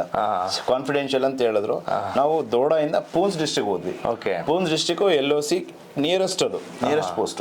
ಸೊ ಅಲ್ಲಿ ಬಂದು ಟೆರರಿಸ್ಟ್ ಆಕ್ಟಿವಿಟೀಸ್ ಜಾಸ್ತಿ ಇತ್ತು. ಪೂಂಚ್ ಡಿಸ್ಟ್ರಿಕ್ಟ್ ಅಲ್ಲಿ ಲೋರನ್ ಅಂಡ್ ಸುರಂಗ್ಕೋಟ್ ಅಂತ ಕೆಲವೊಂದು ಜಾಗಗಳಿದೆ. ಅದು ಇವತ್ತಿಗೂ ಮಿನಿ ಪಾಕಿಸ್ತಾನ ಅಂತ ಹೇಳ್ತಾರೆ. ಅಷ್ಟೊಂದು ಟೆರರಿಸ್ಟ್ ಆಕ್ಟಿವಿಸ್ಟ್ ಇದೆ ಅಲ್ಲಿ. ಪಾಕಿಸ್ತಾನ ಪ್ಲಸ್ ಅಫ್ಘಾನಿಸ್ತಾನ ಮಿಲಿಟೆಂಟ್ಸ್ ಸುಮಾರು ಅಲ್ಲಿ ವಾಸವಾಗಿದ್ರು. ಅಲ್ಲಿ ಆರ್ಮಿ ಆಕ್ಟಿವಿಟೀಸ್ ಕಡಿಮೆ ಇತ್ತು. ಈಗ ಕಾರ್ಗಿಲ್ ಅಂದ್ರೆ ಎಲ್ಲಾರ ಫೋಕಸ್ ಕಾರ್ಗಿಲ್ಗೆ ಹೋಯ್ತು. ಬಟ್ ಈ ಕಡೆನೂ ಫೋಕಸ್ ಮಾಡ್ಬೇಕಲ್ಲ, ಇದು ನಮ್ಮ ಕ್ಷೇತ್ರ. ಇಲ್ಲಿ ಜನಗಳನ್ನ ಅಮಾಯಕರನ್ನ ಸಾಯಿಸ್ತಾ ಇದ್ದಾರೆ, ಗಾಡಿಗಳ ಮೇಲೆ ಹಲ್ಲೆ ನಡೀತಾ ಇದೆ. ಅಂದ್ರೆ ನಮ್ನ ಅಲ್ಲಿ ವೀಕ್ ಮಾಡ್ಲಿಕ್ಕೋಸ್ಕರ ಇಲ್ಲಿ ನಮ್ ಡಿಸ್ಟರ್ಬ್ ಮಾಡ್ತಾ ಇರ್ತಾರೆ. ಟೆರರಿಸ್ಟ್ ಮುಖಾಂತರ, ಲೋಕಲ್ ಟೆಸ್ಟ್ ಮುಖಾಂತರ, ಅಥವಾ ಅಲ್ಲಿರುವಂತ ಲೋಕಲ್ OGW ಅಂತ ಇದಕ್ಕೆ ಓವರ್ ಗ್ರೌಂಡ್ ವರ್ಕರ್ ಅಂತ ಹೇಳ್ತೀವಿ. ಅವ್ರೇನ್ ಮಾಡ್ತಾರೆ, ನಮ್ ಕಡೆಗೆ ಒಳ್ಳೇದಾಗಿ ತೋರ್ಸಕ್ ಒಂದ್ ಮಾಡ್ತಾರೆ, ಆದ್ರೆ ನಮ್ಗೆ ಉಲ್ಟಾ ಇಂಡೈರೆಕ್ಟ್ ಆಗಿ ನಮ್ಗೆ ಕೆಟ್ಟದ್ ಮಾಡ್ತಾ ಇರ್ತಾರೆ. 17 RR ಬೆಟಾಲಿಯನ್ ಆ ಕ್ಷೇತ್ರಕ್ಕೆ ದೋಡಾಯಿಂದ Poonch line of control move ಮಾಡಿದ್ರು. ನಾವ್ ಅಲ್ಲಿ ಹೋದ್ವಿ. ನಾವಿನ್ನು ಪರ್ಟಿಕ್ಯುಲರ್ ಆಗಿ ಕ್ಯಾಂಪ್ ಸೆಟ್ಟೇ ಮಾಡಿಲ್ಲ, ಅವಾಗಲೇ ಎನ್ಕೌಂಟರ್ ಸ್ಟಾರ್ಟ್ ಆಯ್ತು. ನಾವು ಏರಿಯಾಗೆ ಹೋಗಿ ನಮ್ಮ ಯಾಕೆಂದ್ರೆ ಒಂದು ಬೆಟಾಲಿಯನ್ ಅಂದ್ರೆ 17 RR ಅಲ್ಲಿ ಒಂದು RR ಬೆಟಾಲಿಯನ್ ಅಲ್ಲಿ 6 ಕಂಪನಿಗಳಿರುತ್ತೆ. Alpha bravo, charlie, delta, echo, foxtrot. ನಾನು ಆವಾಗ ಫಾಕ್ಸ್ಟೆಡ್ ಕಂಪನಿಲಿ ಇದ್ದೆ. ಸೊ ಅಲ್ಲಿ ಹೋಗಿ ನಮ್ಮ ಕಂಪನಿ ಇನ್ನೂ ಸೆಟ್ಲ್ ಆಗಿಲ್ಲ, ಡಿಪ್ಲೋ ಆಗಿಲ್ಲ. ಅವಾಗಲೇ ಜನಗಳಿಗೆ ಗೊತ್ತಾಯ್ತು, ಓ ಆರ್ಮಿ ಇಲ್ಲಿ ಬಂದಿದೆ, ಇಲ್ಲಿ ಸೆಟ್ಲ್ ಆದ್ರೆ ನಮ್ಮ ಆಕ್ಟಿವಿಟೀಸ್ಗೆ ಬಹಳ ತೊಂದರೆಗಳಾಗುತ್ತೆ ಅಂತೇಳಿ. ಅದು ಸೆಟ್ಲ್ ಆಗೋ ಟೈಮಲ್ಲೇ ನಮ್ಮ ಮೇಲೆ ಎನ್ಕೌಂಟರ್ಗಳಾಯ್ತು. ಅವಾಗಲೇ ವಿತಿನ್ 3 days ನಾವು 17 ಮಿಲಿಟೆಂಟ್ ಹೊಡೆದಿದ್ವಿ. 17 ಮಿಲಿಟೆಂಟ್ ಅವಾಗಲೇ ಹೊಡೆದಿರಿ ಸರ್? 3 ದಿನದಲ್ಲಿ ಹೊಡೆದಿದ್ದು, ಬೇರೆ ಬೇರೆ ಲೊಕೇಶನ್. ಕೇವಲ 3 ದಿನದಲ್ಲೇ. ಅವಾಗ ನಮ್ಮ ಬೆಟಾಲಿಯನ್ಗೆ ಆಲ್ರೆಡಿ ದೋಡಾ ಡಿಸ್ಟ್ರಿಕ್ಟ್ ಅಲ್ಲೂ ಒಂದು ಏರಿಯಾ ಕಮಾಂಡರ್ನೇ ಹೊಡೆದಿದ್ವಿ. ಅವ್ರಿಗೆ ಇವಾಗ್ಲೂ 17 RRಗೆ ಸ್ಟಾಮಿ 17 ತೂಫಾನಿ 17 RR ಅಂತಾನೆ ಕರೆಯೋದು. Okay sir. 99 ಅಲ್ಲಿ ಅವಾಗಲೇ ಅವ್ರನ್ನ ಎದುರಿಸ್ಬಿಟ್ಟು ಇಟ್ಕೊಂಡ್ಬಿಟ್ರು. ಯಾರು ಮುಂಚೆ ಬಂದಿದ ತಕ್ಷಣ ನಾವು ಸೆಟ್ಲ್ ಆಗಕ್ಕೆ ಮುಂಚೆ 17 ಮಿಲಿಟೆಂಟ್ ಹೊಡೆದ್ವಿ ವಿತಿನ್ ಎ ವೀಕ್. ಅಂದ್ರೆ ಟೋಟಲ್ 17 RR ಎಷ್ಟು ಉಗ್ರಗಳು ಹೊಡೆದಿದೆ ಸರ್? ಅದು ಮೋರ್ ದೆನ್ 100 ಹೊಡೆದಿದೆ. 100+ ಉಗ್ರಗಳು ಹಾಕಿದೆ. 100+ ಹೊಡೆದಿದೆ. ಅದಕ್ಕೆ ತೂಫಾನಿ 17 RR ಅಂತ ಅವಾಗ 17 RR ಅಂತಾನೆ ಹೆಸರು ಹೇಳುತ್ತೆ. ಬಾರಿ ತುಂಬಾ ಒಳ್ಳೆ ಡೇಂಜರ್ ಅಂದ್ರೆ ಎಲ್ಲಿ ಏನಾಗುತ್ತೆ ಅಂತ ಗೊತ್ತಿಲ್ಲ. ಒಂದು ನಾರ್ಮಲ್ ಆಗಿ ಓಡಾಡುವಂತ ನಾಗರಿಕ ಯಾರು, ಇದರಲ್ಲಿ ಆತಂಕವಾದಿ ಯಾರು, ಮಿಲಿಟೆಂಟ್ ಯಾರು ಕಂಡುಹಿಡಿಯಕ್ಕೆ ಅಸಾಧ್ಯ ನಿಮ್ಗೆ. ಈಗ ಒಂದು ಎನಿಮಿನ ನೀವು ಐಡೆಂಟಿಫೈ ಮಾಡ್ಬೋದು, ಅವನು ಯೂನಿಫಾರ್ಮ್ ಹಾಕಿರ್ತಾನೆ, ಆ ದೇಶದ ಯೂನಿಫಾರ್ಮ್ ಹಾಕಿರ್ತಾನೆ. ಟೆರರಿಸ್ಟ್ ಅಕಸ್ಮಾತ್ ಆಕ್ಟಿವ್ ಆಗಿದೆ ಅಂತಂದ್ರೆ ಅಲ್ಲಿ ಲೋಕಲ್ ಸಪೋರ್ಟ್ ಇಲ್ಲದೆ ಮಾಡಕ್ಕಾಗಲ್ಲ, ಖಂಡಿತ ಮಾಡಕ್ಕಾಗಲ್ಲ. ಸರ್ ಲೋಕಲ್ ಸಪೋರ್ಟ್ ಯಾವ ತರ ಸಪೋರ್ಟ್ ಮಾಡ್ತಾರೆ ಸರ್? ಲೋಕಲ್ ಸಪೋರ್ಟ್ ಮಾಡ್ಬೇಕು ಅಂದ್ರೆ ಅವರು ಮೇನ್ ಜಿಹಾದಿಗಳು ಇರ್ತಾರೆ, ಅವ್ರು ಬರ್ತಾರೆ. ಅವರು ಕೆಲವೊಂದು ಮಾನಸಿಕವಾಗಿ ದಬಾವಲ್ಲಿ ಬಂದು ಪ್ರೆಷರಲ್ಲಿ ಬಂದು ಮಾಡ್ತಾರೆ, ಕೆಲವೊಂದು ವಾಲಂಟಿಯರ್ಸ್ ಆಗಿ ಮಾಡ್ತಾರೆ. ಫಾರ್ ಎಕ್ಸಾಂಪಲ್ ಒಂದು 4 ಜನ ಬಂದ್ರು ಟೆರರಿಸ್ಟ್ ನನ್ನ ಮನೆಗೆ ಬಂದ್ರು. ನನ್ನ ಮನೆಗೆ ಬಂದ್ರೆ ನಾವೊಂದು ಓದಿರುವಂತ ವಿದ್ಯಾವಂತ, ನಾನು ಮುಸ್ಲಿಮೇ ಅವನು ಮುಸ್ಲಿಮ್, ಬಟ್ ನನಗೆ ದೇಶ ದ್ರೋಹ ಮಾಡಕ್ ಇಷ್ಟ ಆಗಲ್ಲ. ನಾನು ಅವನ್ನ ತಡಿತೀನಿ, ನೋಡಪ್ಪ ಹಿಂಗ್ ಮಾಡೋದು ಒಳ್ಳೇದಲ್ಲ, ನನ್ನ ಮನೇಲಿ ಜಾಗ ಕೊಡಲ್ಲ. ಆವಾಗ ನನ್ನ ಹೆಂಡತಿ ಮಕ್ಕಳು ಅಪ್ಪ ಅಮ್ಮನ ಮೇಲೆ AK-47 ಇಡ್ತಾರೆ. ನನಗೆ ಈ ಮನೇಲಿ ಇರಕ್ ಜಾಗ ಮಾಡ್ಕೊಡ್ತೀನಿ, ಎದುರಿಸಿ ಬೆದರಿಸಿ ಆ ಜನಗಳನ್ನ ಯೂಸ್ ಮಾಡ್ಕೊಳ್ತಾರೆ. ಅವಾಗ ಅವ್ರು ವಿಧಿ ಇಲ್ಲದೆ ಕೆಲವರು ಸಪೋರ್ಟ್ ಮಾಡ್ತಾರೆ. ಕೆಲವರು ಹೌದು ನಮ್ಗೆ ಹಿಂದೂಸ್ತಾನ್ ಇಡ್ಸಲ್ಲ, ಹಿಂದೂಸ್ತಾನಲ್ಲೇ ಇದ್ಕೊಂಡು ಹಿಂದೂಸ್ತಾನ್ ಇಡ್ಸಲ್ಲ, ಅವ್ರಿಗೆ ನೀವು ಬಂದಿದ್ದು ಒಳ್ಳೇದಾಯ್ತು. ಕೆಲವರು ಅವ್ರಿಗೆ ಔಪಚಾರಿಕವಾಗಿ ನೋಡ್ಕೊಂಡು ಅವ್ರ ಮನೇಲಿ ಹಾಲ್ಟ್ ಹಾಕೊಂಡು ಊಟ ತಿಂಡಿ ಏನ್ ವ್ಯವಸ್ಥೆ ಬೇಕು ಎಲ್ಲ ಮಾಡ್ಕೊಂಡು ಅವ್ರು ಮಾಡ್ತಾರೆ. ಮತ್ತೆ ಅಲ್ಲಿ ಲೋಕಲ್ಸ್ ಏನಕ್ಕೆ ಯೂಸ್ ಆಗ್ತಾರೆ ಅಂದ್ರೆ, ಒಂದು ಹಾಲ್ಟ್ ಆಗೋದಕ್ಕೆ, ಎರಡನೇದು ಆ ಜಾಗದಲ್ಲಿ ಯಾಕೆಂದ್ರೆ ಫುಲ್ ಅವಾಗ ಗೂಗಲ್ ಇರ್ಲಿಲ್ಲ, ಇವಾಗ ಗೂಗಲ್ ಇದೆ. ಅಲ್ಲಿ ಬೆಟ್ಟ ಕಾಡು ಪ್ರದೇಶದಲ್ಲಿ ಯಾವ ರೋಡು ಯಾವ ಒಂದು ಗೊತ್ತಾಗಲ್ಲ, ಎಲ್ಲೋ ಹೋಗ್ಬಿಡ್ತೀವಿ, ಎಲ್ಲೋ ಹೋಗ್ಬೇಕು, ಎಲ್ಲೋ ಇಳಿತೀವಿ. ಆ ಟೈಮಲ್ಲಿ ಅದು ಟೆರರಿಸ್ಟ್ ಬಂದು ನೈಟ್ ಅಲ್ಲೇ ಮೂವ್ಮೆಂಟ್ ಮಾಡೋದು, ಹಗಲತ್ತಲ್ಲಿ ಮೂವ್ಮೆಂಟ್ ಮಾಡಿದ್ರೆ ಎಲ್ಲರೂ ನಾವು ಆರ್ಮಿ ಆಗಿದೆ ನಿಮ್ ಲೈಫ್ ಅಲ್ಲಿ ಆಗಿದೆ. ಅದೇ RR ಅಲ್ಲೇ ಆಗಿದೆ. ಅಲ್ಲಿ ಇಂಪಾರ್ಟೆಂಟ್ ಆಗಿರುವಂತದ್ದು ಅದೇ ಅಂದ್ರೆ ದೋಡಾ ಡಿಸ್ಟ್ರಿಕ್ಟ್ ಒಂದು ಹೇಳ್ತೀನಿ. ದೋಡಾ ಡಿಸ್ಟ್ರಿಕ್ಟ್ ಅಲ್ಲಿ ಒಂದು ಪೆಟ್ರೋಲಿಂಗ್ ಹೋಗಿದ್ವಿ. ಆ ಪೆಟ್ರೋಲಿಂಗ್ ಅಲ್ಲಿ ನಾವು ನಡೀತಾ ಮೇಜರ್ ಪೆಟ್ರೋಲಿಂಗ್ ಅಂದ್ರೆ ಸರ್ ಒಂದು ಶಾರ್ಟ್ ಪೆಟ್ರೋಲ್ ಬರುತ್ತೆ, ಲಾಂಗ್ ಪೆಟ್ರೋಲ್ ಬರುತ್ತೆ. ಒಂದು LRP ಸೊ LRP ಹೋಗಿದ್ದ SRP ಹೋಗಿದ್ದ ನೀವು? ನಾವು LRP ಹೋಗಿದ್ವಿ. ಲಾಂಗ್ 3 days ಪೆಟ್ರೋಲಿಂಗ್ ಹೋಗಿದ್ವಿ. ಅದರಲ್ಲೂ ಡಾಮಿನೇಟಿಂಗ್ ಒಂದು ಇರುತ್ತೆ ಪೆಟ್ರೋಲ್. ಅಂದ್ರೆ ಫಸ್ಟ್ ಏರಿಯಾಗೆ ಹೋದಾಗ ಏರಿಯಾ ಡಾಮಿನೇಟ್ ಮಾಡ್ಕೊಂಡ್ ಬರೋಂಥದ್ದು. ಆ ಟೈಮಲ್ಲಿ ಏನಾಯ್ತು, ಮೇಜರ್ ಸಾಬು PK ರಾಯ್ ಅಂತಿದ್ರು, ಅವರು ಒಂದ್ ಸ್ವಲ್ಪ ಹೊತ್ತು ಕೂತ್ಕೊಳ್ಳೋಣ, ನಮ್ಮ ಹತ್ರ ಟೀ ರೇಷನ್ ಎನಿ ಟೈಮ್ ಇರುತ್ತೆ, ಒಂದ್ ಮನೇಲಿ ಟೀ ರೇಷನ್ ಕೊಟ್ಬಿಟ್ಟು ಟೀ ಮಾಡ್ಕೊಡಮ್ಮ ಅಂತ ಒಂದು ಮಹಿಳೆನ ಕರೆದು ಹೇಳಿದ್ರು ಸೈನಿಕರು. ಆ ಟೀ ಮಾಡೋ ಮನೇಲಿ ನಮಗ್ ಗೊತ್ತಿಲ್ಲ ಆ ಮನೇಲಿ ಏನಿದೆ ಅಂತ. ಸಾಧಾರಣವಾಗಿ ಒಂದ್ ನಾಗರಿಕರನ್ನ ಕರೆದಿ ನಾವು ಹೆಲ್ಪ್ ಕೇಳ್ತೀವಿ, ಒಂದ್ ನೀರ್ ಕೊಡಿ ಒಂದ್ ಸ್ವಲ್ಪ, ನಾವೆಲ್ಲ ಇರುತ್ತೆ ನಮ್ಮ ಹತ್ರ. ಕೆಲವೊಂದು ನಾಗರಿಕ ಮೇಲೆ ನಾವು ಡಿಪೆಂಡ್ ಆಗ್ಲೇಬೇಕಾಗತ್ತೆ. ಆ ಸಮಯದಲ್ಲಿ ಅವ್ರನ್ನ ನಮ್ಮ ಹತ್ರ ಸಕ್ಕರೆ ಇದೆ, ಟೀ ಸೊಪ್ ಇದೆ, ನಮಗೆ ಇಷ್ಟು ಜನಕ್ಕೆ ಟೀ ಮಾಡ್ಕೊಡಿ ಅಂತ ಒಂದು ಮಹಿಳೆನ ಕರೆದು ಹೇಳ್ದಂಗೆ. ಆ ಮನೇಲಿ ಯಾರಿದ್ದಾರೆ ಏನು ಐತೆ ಯಾರಿಗೂ ಗೊತ್ತಿಲ್ಲ. ಹೊರಗಡೆ ಕರೆದ್ವಿ, ಕೊಟ್ವಿ, ಹೇಳಿದ್ರು. ಅವಾಗ ಅದೇನಾಯ್ತು, ಅಲ್ಲಿ ಹೋದಾಗ ಆ ಮಹಿಳೆ ಟೀ ಮಾಡ್ಕೊಂಡು ಬರಲೇ ಇಲ್ಲ, ಸುಮಾರು ಹೊತ್ತಾಯ್ತು. ನಾವು ಒಂದು ಟೀ ಮಾಡಕ್ಕೆ ಇಷ್ಟೊತ್ತು ಬೇಕಾ ಅಂತ ಡೌಟ್ ಬಂತು. ಮತ್ತೆ ಇಬ್ಬರನ್ನ ಕಳಿಸಿದ್ವಿ, ಎಲ್ಲ ಎನ್ಕ್ವೈರಿ ಆಯ್ತು. ಆ ಮಹಿಳೆ ಬಾಕ್ಲ ಗಂಟ ಬಂದು ಟೀ ಆಯ್ತು ಅಂತಾನು ಹೇಳ್ತಾ ಇಲ್ಲ ಆಗ್ಲಿಲ್ಲ ಅಂತಾನು ಹೇಳ್ತಾ ಇಲ್ಲ, ಬಹಳ ಹೆದರ್ತಾ ಇತ್ತು. ನಾವು ತಿಳ್ಕೊಂಡು ತಪ್ಪಾಗಿ ಏನಾದ್ರು ನಮ್ಮ ಮೇಲೆ ಏನಾದ್ರು ತಪ್ಪ ಅಭಿಪ್ರಾಯ ಉಂಟಾ, ನಮ್ಮನ್ನ ನೋಡಿ ಹೆದರ್ತಾ ಇದಾರೆ, ಆ ರೀತಿ ಅಲ್ಲಿ ಜನ ಹೆದರುವಂತ ಜನ ಅಲ್ಲ. ನಮ್ಗೆ ಏನೋ ಡೌಟ್ ಬಂತು. ಅವಾಗ ಚಾಯ್ ಏನಕ್ಕೆ ಮಾಡಿಲ್ಲ, ಯಾರಿದ್ದಾರೆ ಒಳಗೆ ಅಂತ ಗದರಿಸಿದ್ವಿ. ಆ ಗದರಿಕೆಯಲ್ಲಿ ಏನಾಯ್ತು, ಆ ಯಂಗ್ಸ್ ಓಡೋಗ್ಬಿಟ್ಲು. ಮನೆ ಒಳಗೆ ಓಡೋಗ್ಬಿಟ್ಟು ಅವಾಗ ನಮ್ಗೆ ಡೌಟ್ ಬಂತು. ಮನೆ ಒಳಗೆ ಏಕ್ದಮ್ ಏನೋ ಇದೆ, ಯಂಗ್ಸ್ ಬಾಯಿ ಬಿಡ್ತಾ ಇಲ್ಲ, ಹೆದರ್ತಾ ಇದ್ದಾಳೆ ಅಂದ್ರೆ ಅಲ್ಲಿ ಏನೋ ಇದೆ. ಅವಾಗ ನಾವೇನ್ ಮಾಡಿದ್ವಿ, ಒಂದಿಬ್ರು ಎಲ್ಲಿ ಏನಿದೆ ಅಂತ ಡೈರೆಕ್ಟ್ ನುಗ್ಗಿದ್ವಿ. ಒಳಗೆ ನುಗ್ದಿದ ತಕ್ಷಣ ಒಳಗೆ 3 ಜನ ಮಿಲಿಟೆಂಟ್ ಇದ್ರು. ಅದರಲ್ಲಿ ಒಬ್ಬ ಬಂದು ಆ ದೊಡ್ಡ ಏರಿಯಾ ಡಿಸ್ಟ್ರಿಕ್ಟ್ ಕಮಾಂಡ್ರು, ಅವನಿಗೆ ಅವಾಗಲೇ 2 ಲಕ್ಷ 3 ಲಕ್ಷ ಪ್ರೈಸ್ ಇತ್ತು ಅವ್ನಿಗೆ 99 ಓಕೆ ಸರ್. ಏರಿಯಾ ಕಮಾಂಡ್ರು ಅವನು. ಅವಾಗ ಅವ್ನು ಬಂದು ಅವನ ಜೊತೆ ಇಬ್ರು ಬಾಡಿ ಗಾರ್ಡು ಫೈರ್ ಮಾಡೋದು, ಎಲ್ಲ ಅಫ್ಘಾನಿಸ್ತಾನ್ ಮಿಲಿಟೆಂಟ್ ಅವರು. ಇಷ್ಟು ನನಗಿಂತ 1.5 ಅಡಿ ಐಟಿ. ಅಫ್ಘಾನಿಸ್ತಾನ ಅಂದ್ರೆ ಇಲ್ಲಿ 6 ಅಡಿ ಇರ್ತಾರೆ. ಹೌದು, 6.5 ಅಡಿ ಇರ್ತಾರೆ. ಒಬ್ಬ ಇಬ್ಬಿಬ್ರನ್ನ ನಮ್ಮಂತ ಇಟ್ಕೊಂಡ್ಬಿಡ್ತಾರೆ. ಅವಾಗ ಅವ್ರು ನಮ್ಮ ಹುಡುಗರ ಮೇಲೆ ಫೈರ್ ಓಪನ್. ಯಾವಾಗ ಫೈರ್ ಓಪನ್ ಆಯ್ತು ನಾವೆಲ್ಲ ಅಲರ್ಟ್ ಆದ್ವಿ. ನಾವು ಟೀ ಬರುತ್ತೆ ಅಂತ ರಿಲ್ಯಾಕ್ಸ್ ಆಗಿದ್ವಿ. ಯಾವಾಗ ಫೈರ್ ಬಂತು ಫುಲ್ ಟೀಮ್ ಅಲರ್ಟ್ ಆದ್ವಿ. ಆಮೇಲೆ ಅದನ್ನ ಇದು ಮನೇನ ಕಾರ್ಡನ್ ಮಾಡಿದ್ವಿ, ಸರ್ಚ್ ಮಾಡಕ್ಕೆ ಒಂದಿಬ್ರು ಕಳಿಸಿದ್ವಿ. ಅವಾಗ ಅವ್ರ ಮೇಲೂ ಫೈರ್ ಬಂತು. ಅವಾಗ ಕನ್ಫರ್ಮ್ ಆಯ್ತು ಒಳಗಡೆ ಯಾರೋ ಇದ್ದಾರೆ. ಬಟ್ ಎಷ್ಟು ಜನ ಇದ್ದಾರೆ ಅಂತ ಗೊತ್ತಿಲ್ಲ, ಯಾರಿದ್ದಾರೆ ಅಂತ ಗೊತ್ತಿಲ್ಲ. ಕನ್ಫರ್ಮ್ ಟೆರರಿಸ್ಟ್ ಇದ್ದಾರೆ ಅಂತೇಳಿ. ಅವಾಗ ಒಳಗಡೆ ಹೋದಾಗ ಅಲ್ಲೊಬ್ಬ SP ಅಂತ ಲೋಕಲ್ ಹುಡುಗರನ್ನ ಪೊಲೀಸ್ ಡ್ರೆಸ್ ಅಲ್ಲಿ ನಾವು ಇಟ್ಕೊಂಡಿರ್ತೀವಿ. ನಮಗೆ ಲೋಕಲ್ ಲ್ಯಾಂಗ್ವೇಜ್ ಮಾತಾಡೋಕ್ಕಲ್ಲ, ಲೋಕಲ್ ರೂಟ್ಗಳು ಗೊತ್ತಿರಲ್ಲ. ಆ ರೀತಿ ಯೂಸ್ ಮಾಡಕ್ಕೆ ಸ್ಪೆಷಲ್ ಪೊಲೀಸ್ ಆಫೀಸರ್ ಅಂದ್ಬಿಟ್ಟು ಹುಡುಗರನ್ನ ಪೊಲೀಸ್ದೇ ಒಂದು ಶಾಖೆ ಅದು ನಮ್ಗೆ ಸಪೋರ್ಟ್ ಆಗಿ ಕೊಟ್ಟಿರ್ತಾರೆ. ಅವನು ಮತ್ತೆ ಒಂದಿಬ್ರು ಹುಡುಗರನ್ನ ಮನೆ ಒಳಗೆ ಹೋಗಪ್ಪ ಚೆಕ್ ಮಾಡು ಅಂತ ಕಳಿಸ್. ಅವ್ರ ಮೇಲೆ ಬಹಳ ಫೈರ್ ಬಂತು. ಅವಾಗ ಅವ್ರಿಬ್ರು ಒಳಗೆ ಹೋದ್ರನ್ನ ಅವ್ರು ಆಲ್ರೆಡಿ ಕ್ಯಾಶುಯಾಲಿಟಿ ಆಗ್ಬಿಟ್ರು, ಬುಲೆಟ್ ಬಿದ್ದಿ.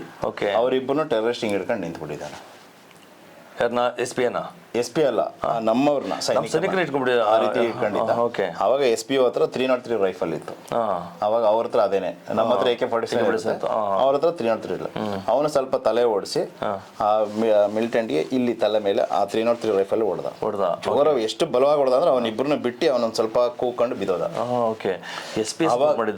ಸಪೋರ್ಟ್ ಮಾಡಿದಾಗ ಅಲ್ಲೊಂದಿಬ್ರು ಅವ್ರು ಸತ್ರು. ಬಾಕಿ ನಮ್ಮವರು ನುಗ್ಗಿ ನಮ್ಮ ಸೈನಿಕರು ಅಲ್ಲಿ ಇಬ್ರು ಸತ್ರು. ಬಾಕಿ ನಮ್ಮವರು ನುಗ್ಗಿ ಆ 3 ಜನನ ಸಾಯಿಸಿ ಆ 3 ಜನನ ಇದು ಮಾಡಿದ್ವಿ, ತಗೊಂಡ್ ಬಂದ್ವಿ. ಅವಾಗ ಅದ್ರಲ್ಲಿ ಒಬ್ಬ ಏರಿಯಾ ಕಮಾಂಡರ್ ಅಂತ ಪೊಲೀಸ್ ಸ್ಟೇಷನ್ ನಾವು ಇನ್ಫಾರ್ಮ್ ಮಾಡ್ತೀವಿ, ಈ ಜಾಗದಲ್ಲಿ ಎನ್ಕೌಂಟರ್ ಆಯ್ತು, ನಮ್ದು ಇಷ್ಟು ಕ್ಯಾಶುಯಾಲಿಟಿ ಎಲ್ಲ ಆದ್ಮೇಲೆ ಗೊತ್ತು ಇವನು already most wanted area commander ಇದ್ದ ಅಂತ. ಆ ರೀತಿ ನೋಡಿ ವೀಕ್ಷಕರೇ, ಈ ಥರ ಸ್ಟೋರಿಗಳು ನೀವು ಕೇಳಿರೋದೇ ಇಲ್ಲ. ಒಬ್ಬ ಶತ್ರು ಆಗೋತ್ತ ಟೆರರಿಸ್ಟ್, ಶತ್ರು ಹೊಡೆಯೋದು ಈಗಿನ ಸಮಯದಲ್ಲಿ ಸ್ವಲ್ಪ ಈಸಿನೇ ಅನ್ಬೋದು. ಟೆರರಿಸ್ಟ್ ಇದೆಲ್ಲ ಬಹಳ ಡೇಂಜರ್. ಯಾಕಂದರೆ ಟೆರರಿಸ್ಟ್ಗಳು ಸಾಯ್ಲಿಕ್ಕೆ ಬಂದಿರ್ತಾನೆ ನಾವು ಒಂದು, ಮತ್ತು ಯಾವ ಕಡೆಯಿಂದ ಯಾವ ವೇಷದಲ್ಲಿ ಬಂದಿರ್ತಾನೆ ಗೊತ್ತಿರೋದಿಲ್ಲ. ಒಂದು ಮನೆಯೊಳಗಡೆ ಒಂದು ಪಟ್ರೋಲಿಂಗ್ ಅಂತ ಹೋದಾಗ ಅಲ್ಲಿ ಮನೆಯೊಳಗಡೆ ಅಡಗಿದಂಥ ಆ ಟೆರರಿಸ್ಟ್ಗಳು, ಅದು ಕೂಡ ಆಫ್ಘಾನಿಸ್ತಾನ ಟೆರರಿಸ್ಟ್ಗಳು ಅಂದರೆ 6.5 ಅಡಿ ಎತ್ತಿಗಿಂತ ಹೆಚ್ಚಾಗಿರ್ತಾರೆ, ಇಷ್ಟು ದಪ್ಪ ಇರ್ತಾರೆ. ಅಂಥವ್ರು ನಮ್ಮಂಥವ್ರನ್ನ ಇಬ್ಬರು ಹಿಂಗೆ ತಬ್ಬು ಇಟ್ಕೊಬೋದು. ಯಾಕಂದರೆ ಅಲ್ಲಿ ನೇಚರ್ ಹೆಂಗಿರ್ತದೆ, ಅಲ್ಲಿಂದ ಊಟದ ವ್ಯವಸ್ಥೆ ಹೆಂಗಿರ್ತದೆ, ಅವರು ತುಂಬ ಗಟ್ಟಿಯಾಗಿರ್ತಾರೆ. ಅಂಥವ್ರು ಆ ಥರ ಇಟ್ಕೊಂಡಾಗ ನಮ್ಮ ಇಬ್ಬರು ಸೈನಿಕರನ್ನ ಕಳ್ಕೊಂಡು ಮತ್ತೆ ಆದ್ರೂ ಛಲ ಬಿಡ್ತಾನೆ 3 ಟೆರರಿಸ್ಟ್ಗಳನ್ನ ಹೊಡೆದಾಗ, ಅದರಲ್ಲೂ ಕೂಡ ಡಿಸ್ಟ್ರಿಕ್ಟ್ ಕಮಾಂಡರ್ನ ಹೊಡೆದೊಡಿಸಿದಂಥ ನಿಜವಾಗ್ಲೂ ನಮ್ಮ ಜೊತೆ ಇರುವಂಥ ನಮ್ಮ ಕಣ್ಣಾರೆ ನೋಡಿ ಜೊತೆಗೆ ತಾನೇ ಒಂದು ಫೈರ್ ಮಾಡಿ ಟೆರರಿಸ್ಟ್ಗಳ ಹೋರಾಡಿರುವಂಥ ನಿಜವಾದ ಹೀರೋ. ಏನು ಹೀರೋ ಅನ್ನೋದಕ್ಕೆ ಅರ್ಥ ಇದೆ. ಆ ಹೀರೋ ನಮ್ಮೊಂದಿಗಿದ್ದಾರೆ, ಭಾಳ ಸಂತೋಷ ಆಗ್ತಿದೆ. ಇಂಥವ್ರನ್ನ ಭೇಟಿ ಮಾಡಿ ಕೂಡ ನನಗೂ ಕೂಡ ಸಂತೋಷ ಆಗ್ತಿದೆ. ನಾವು ಕೂಡ ಎಷ್ಟು ಆಪರೇಷನ್ ಮಾಡಿದ್ರು ಕೂಡ ನಮ್ಮ ಸೀನಿಯರ್ಸ್ನ ನಾವು ನೋಡ್ತಾನೆ ಇದ್ರೆ ಇನ್ನಷ್ಟು ನಮಗೆ ಉತ್ಸಾಹ ಜಾಸ್ತಿ ಆಗ್ತಿರ್ತದೆ. ಸೊ ತುಂಬ ಸಂತೋಷ ಸರ್. ಸೊ ಹಾಗಾದ್ರೆ ಸರ್, ಆ ಒಂದು ವ್ಯವಸ್ಥೆ ಮಾಡಿದ್ಕೇನೆ ಆ ಒಂದು ದೊಡ್ಡ ಕಂಟ್ರೋಲ್ ಬಂತು. ಕಂಟ್ರೋಲ್ ಬರ್ತಿರ್ಲಿಲ್ಲ. ಅವಾಗಲೇ ನಮ್ಮ ಬೆಟಾಲಿಯನ್ಗೆ ತೂಫಾನಿ ಸ್ಟಾರ್ಮಿ ಅಂತ ಹೆಸರು ಬಂತು. ಆವಾಗ ಕಾರ್ಗಿಲ್ ವಾರ ಆದಾಗ ಆ ಕ್ಷೇತ್ರದ ಪೂಂಚ್ ಕ್ಷೇತ್ರದಲ್ಲಿ ಈ ಬೆಟಾಲಿಯನ್ ಹಾಕಿದ್ರೆ ಸ್ವಲ್ಪ ಕಂಟ್ರೋಲ್ ಆಗುತ್ತೆ ಅಂತ ಆ ಬೆಟಾಲಿಯನ್ ಅಲ್ಲಿಂದ ಶಿಫ್ಟ್ ಮಾಡಿದ್ರು. ಅಲ್ಲಿ ಹೋಗಿ ಸೆಟ್ಲ್ ಆಗಿ ಮುಂಚೆ ಅಲ್ಲೊಂದು ವಿತಿನ್ ವೀಕ್ 17 ಮಿಲಿಟೆಂಟ್ ಹೊಡೆದ್ವಿ. 17 ಮಿಲಿಟೆಂಟ್ ಹೊಡೆದ್ವಿ. ಮತ್ತೆ ಅಷ್ಟು ಆಕ್ಟಿವಿಟಿ 3 ಮಿಲಿಟೆಂಟ್ ಬಿಟ್ಟು ಇದು 3 ದೊಡ್ಡದು ಪೂಂಚಲ್ಲಿ ಹೇಳಿದ್ದು. ಅವಾಗ ಇಲ್ಲಿ ಕಾರ್ಗಿಲಲ್ಲಿ ವಾರ್ ಸ್ಟಾರ್ಟ್ ಆಯ್ತು. ನಮ್ಮ ಕಮಾಂಡಿಂಗ್ ಆಫೀಸರ್ ಲಲಿತ್ ರೈ ಹೋಗಿ ಅಲ್ಲಿ ಇನ್ವಾಲ್ವ್ ಆದ್ರು. ಅವಾಗ ನಾವು ಡೈಲಿ ನ್ಯೂಸ್ ಕೇಳ್ತಾ ಇದ್ದೋ. ಲಲಿತ್ ರೈ ಸರ್ ಕಾರ್ಗಿಲ್ ಹೋಗ್ಬಿಟ್ರು. ಅವರು ಕಾರ್ಗಿಲ್ ವಾರಲ್ಲಿ ಇನ್ವಾಲ್ವ್ ಆಗ್ಬಿಟ್ರು. ಸ್ಪೆಷಲಿ ಬೇಕು ಯಾವ್ದೋ ಒಂದು ಬೆಟಾಲಿಯನ್ ಕಮಾಂಡ್ ಮಾಡಕ್ ಬಿಟ್ರು. ಅಂದ್ರೆ ಅವ್ರು ತುಂಬಾ ಟ್ಯಾಲೆಂಟ್ ಇದ್ರು. ಕಾರ್ಗಿಲ್ ಮೂವಿಲಿ ಅವ್ರದೇ ಆದ ರೋಲ್ ಇದೆ. ಜೈ ಕಾಲಿ ಅನ್ಬಿಟ್ಟು ಅವ್ರದ್ದು ನಾರ ಆಯ್ತು. ಈ done A very great job. ಅಲ್ಲೂ ಸಹ ಚೆನ್ನಾಗಿ ವೇರ್ ಮಾಡಿದ್ರು. ವೀರ್ ಚಕ್ರ ತಗೊಂಡ್ರು. ಅಲ್ಲಿ ಆಲ್ರೆಡಿ ಸೇನಾ ಮೆಡಲ್ ಇತ್ತು. ಅವ್ರು ಅಲ್ಲಿ ಚೆನ್ನಾಗಿ ಕೆಲಸ ಮಾಡಿದ್ವಿ. ಅವ್ರು ವೀರ್ ಚಕ್ರ ತಗೊಂಡ್ರು. ಅವ್ರ ಕಾಲ್ಗೆ ಒಂದು ಬುಲೆಟ್ ಬಿತ್ತು ಆಗ ಆ ವಾರಲ್ಲಿ. ಅವ್ರು ವೀರ್ ಚಕ್ರ ಅವಾರ್ಡ್ ತಗೊಂಡಿದ್ದಾರೆ. ಲಲಿತ್ ರಾಯ್. ಸೊ ಸುಮಾರು 48 ದಿನಗಳ ತನಕ ಯುದ್ಧ ನಡೆದಿದ್ದು. ಯುದ್ಧ ನಾವು ಅಷ್ಟು ಟಿವಿಲಿ ನೋಡಿ, ಪೇಪರಲ್ಲಿ ನೋಡಿ, ಮ್ಯಾಗ್ಝಿನಲ್ಲಿ ನೋಡಿ, ಸೋಷಿಯಲ್ ಮೀಡಿಯಾದಲ್ಲಿ ನೋಡುವಂಥದ್ದು ಸುಲಭ ಅಲ್ಲ. ಅಲ್ಲಿ ಮೇಯ್ನು ಅಲ್ಲಿದ್ದ ನಮಗೆ ಎನಿಮಿ ಬುಲೆಟ್ಸ್ಗಿಂತ ಅಲ್ಲಿದ್ದ ವಾತಾವರಣ ಬಹಳ ನಮಗೆ ಟಫ್ ಅನಿಸ್ತಾ ಇತ್ತು. ಯಾಕೆಂದ್ರೆ ಅಲ್ಲಿ ಅವಾಗ ಬಹಳ ಚಳಿಯಲ್ಲಿ ಜೂನ್ ಜುಲೈಯಲ್ಲೂ ನೀವು ಕೋಟ್ ಇಲ್ದೇನೆ ಇರಕ್ಕಾಗಲ್ಲ. ಕಾರ್ಗಿಲ್ ಹಳೇದು ಇಮೇಜಸ್ ಗೂಗಲ್ ಅಲ್ಲಿ ಯೂಟ್ಯೂಬ್ ಅಲ್ಲಿ ನೋಡಿ ನಿಮ್ಗೆ ಅಲ್ಲಿ ಬಹಳ ಶ್ರಮ ಪಟ್ರು. ಅವಾಗ ಅಲ್ಲಿ ಸ್ನೋ ಇನ್ನೂ ಕರಗಿರ್ಲಿಲ್ಲ. ಆಮೇಲೆ ಕಾರ್ಗಿಲ್ ಬಗ್ಗೆ ಮತ್ತೊಂದು ಕೆಲವೊಂದು ಸನ್ನಿವೇಶಗಳು ಹೇಳ್ತೀನಿ. ಕಾರ್ಗಿಲ್ ವಿಜಯೋತ್ಸವ ಅನ್ನುವುದು ಸಾಮಾನ್ಯ ಮಾತಲ್ಲ. 527 ಸೈನಿಕರ ತ್ಯಾಗದ ವಿಜಯೋತ್ಸವ. ವಿರಾಮ ನಂತರ ಮುಂದಿನ ವಿಡಿಯೋನ ವೀಕ್ಷಿಸಿ.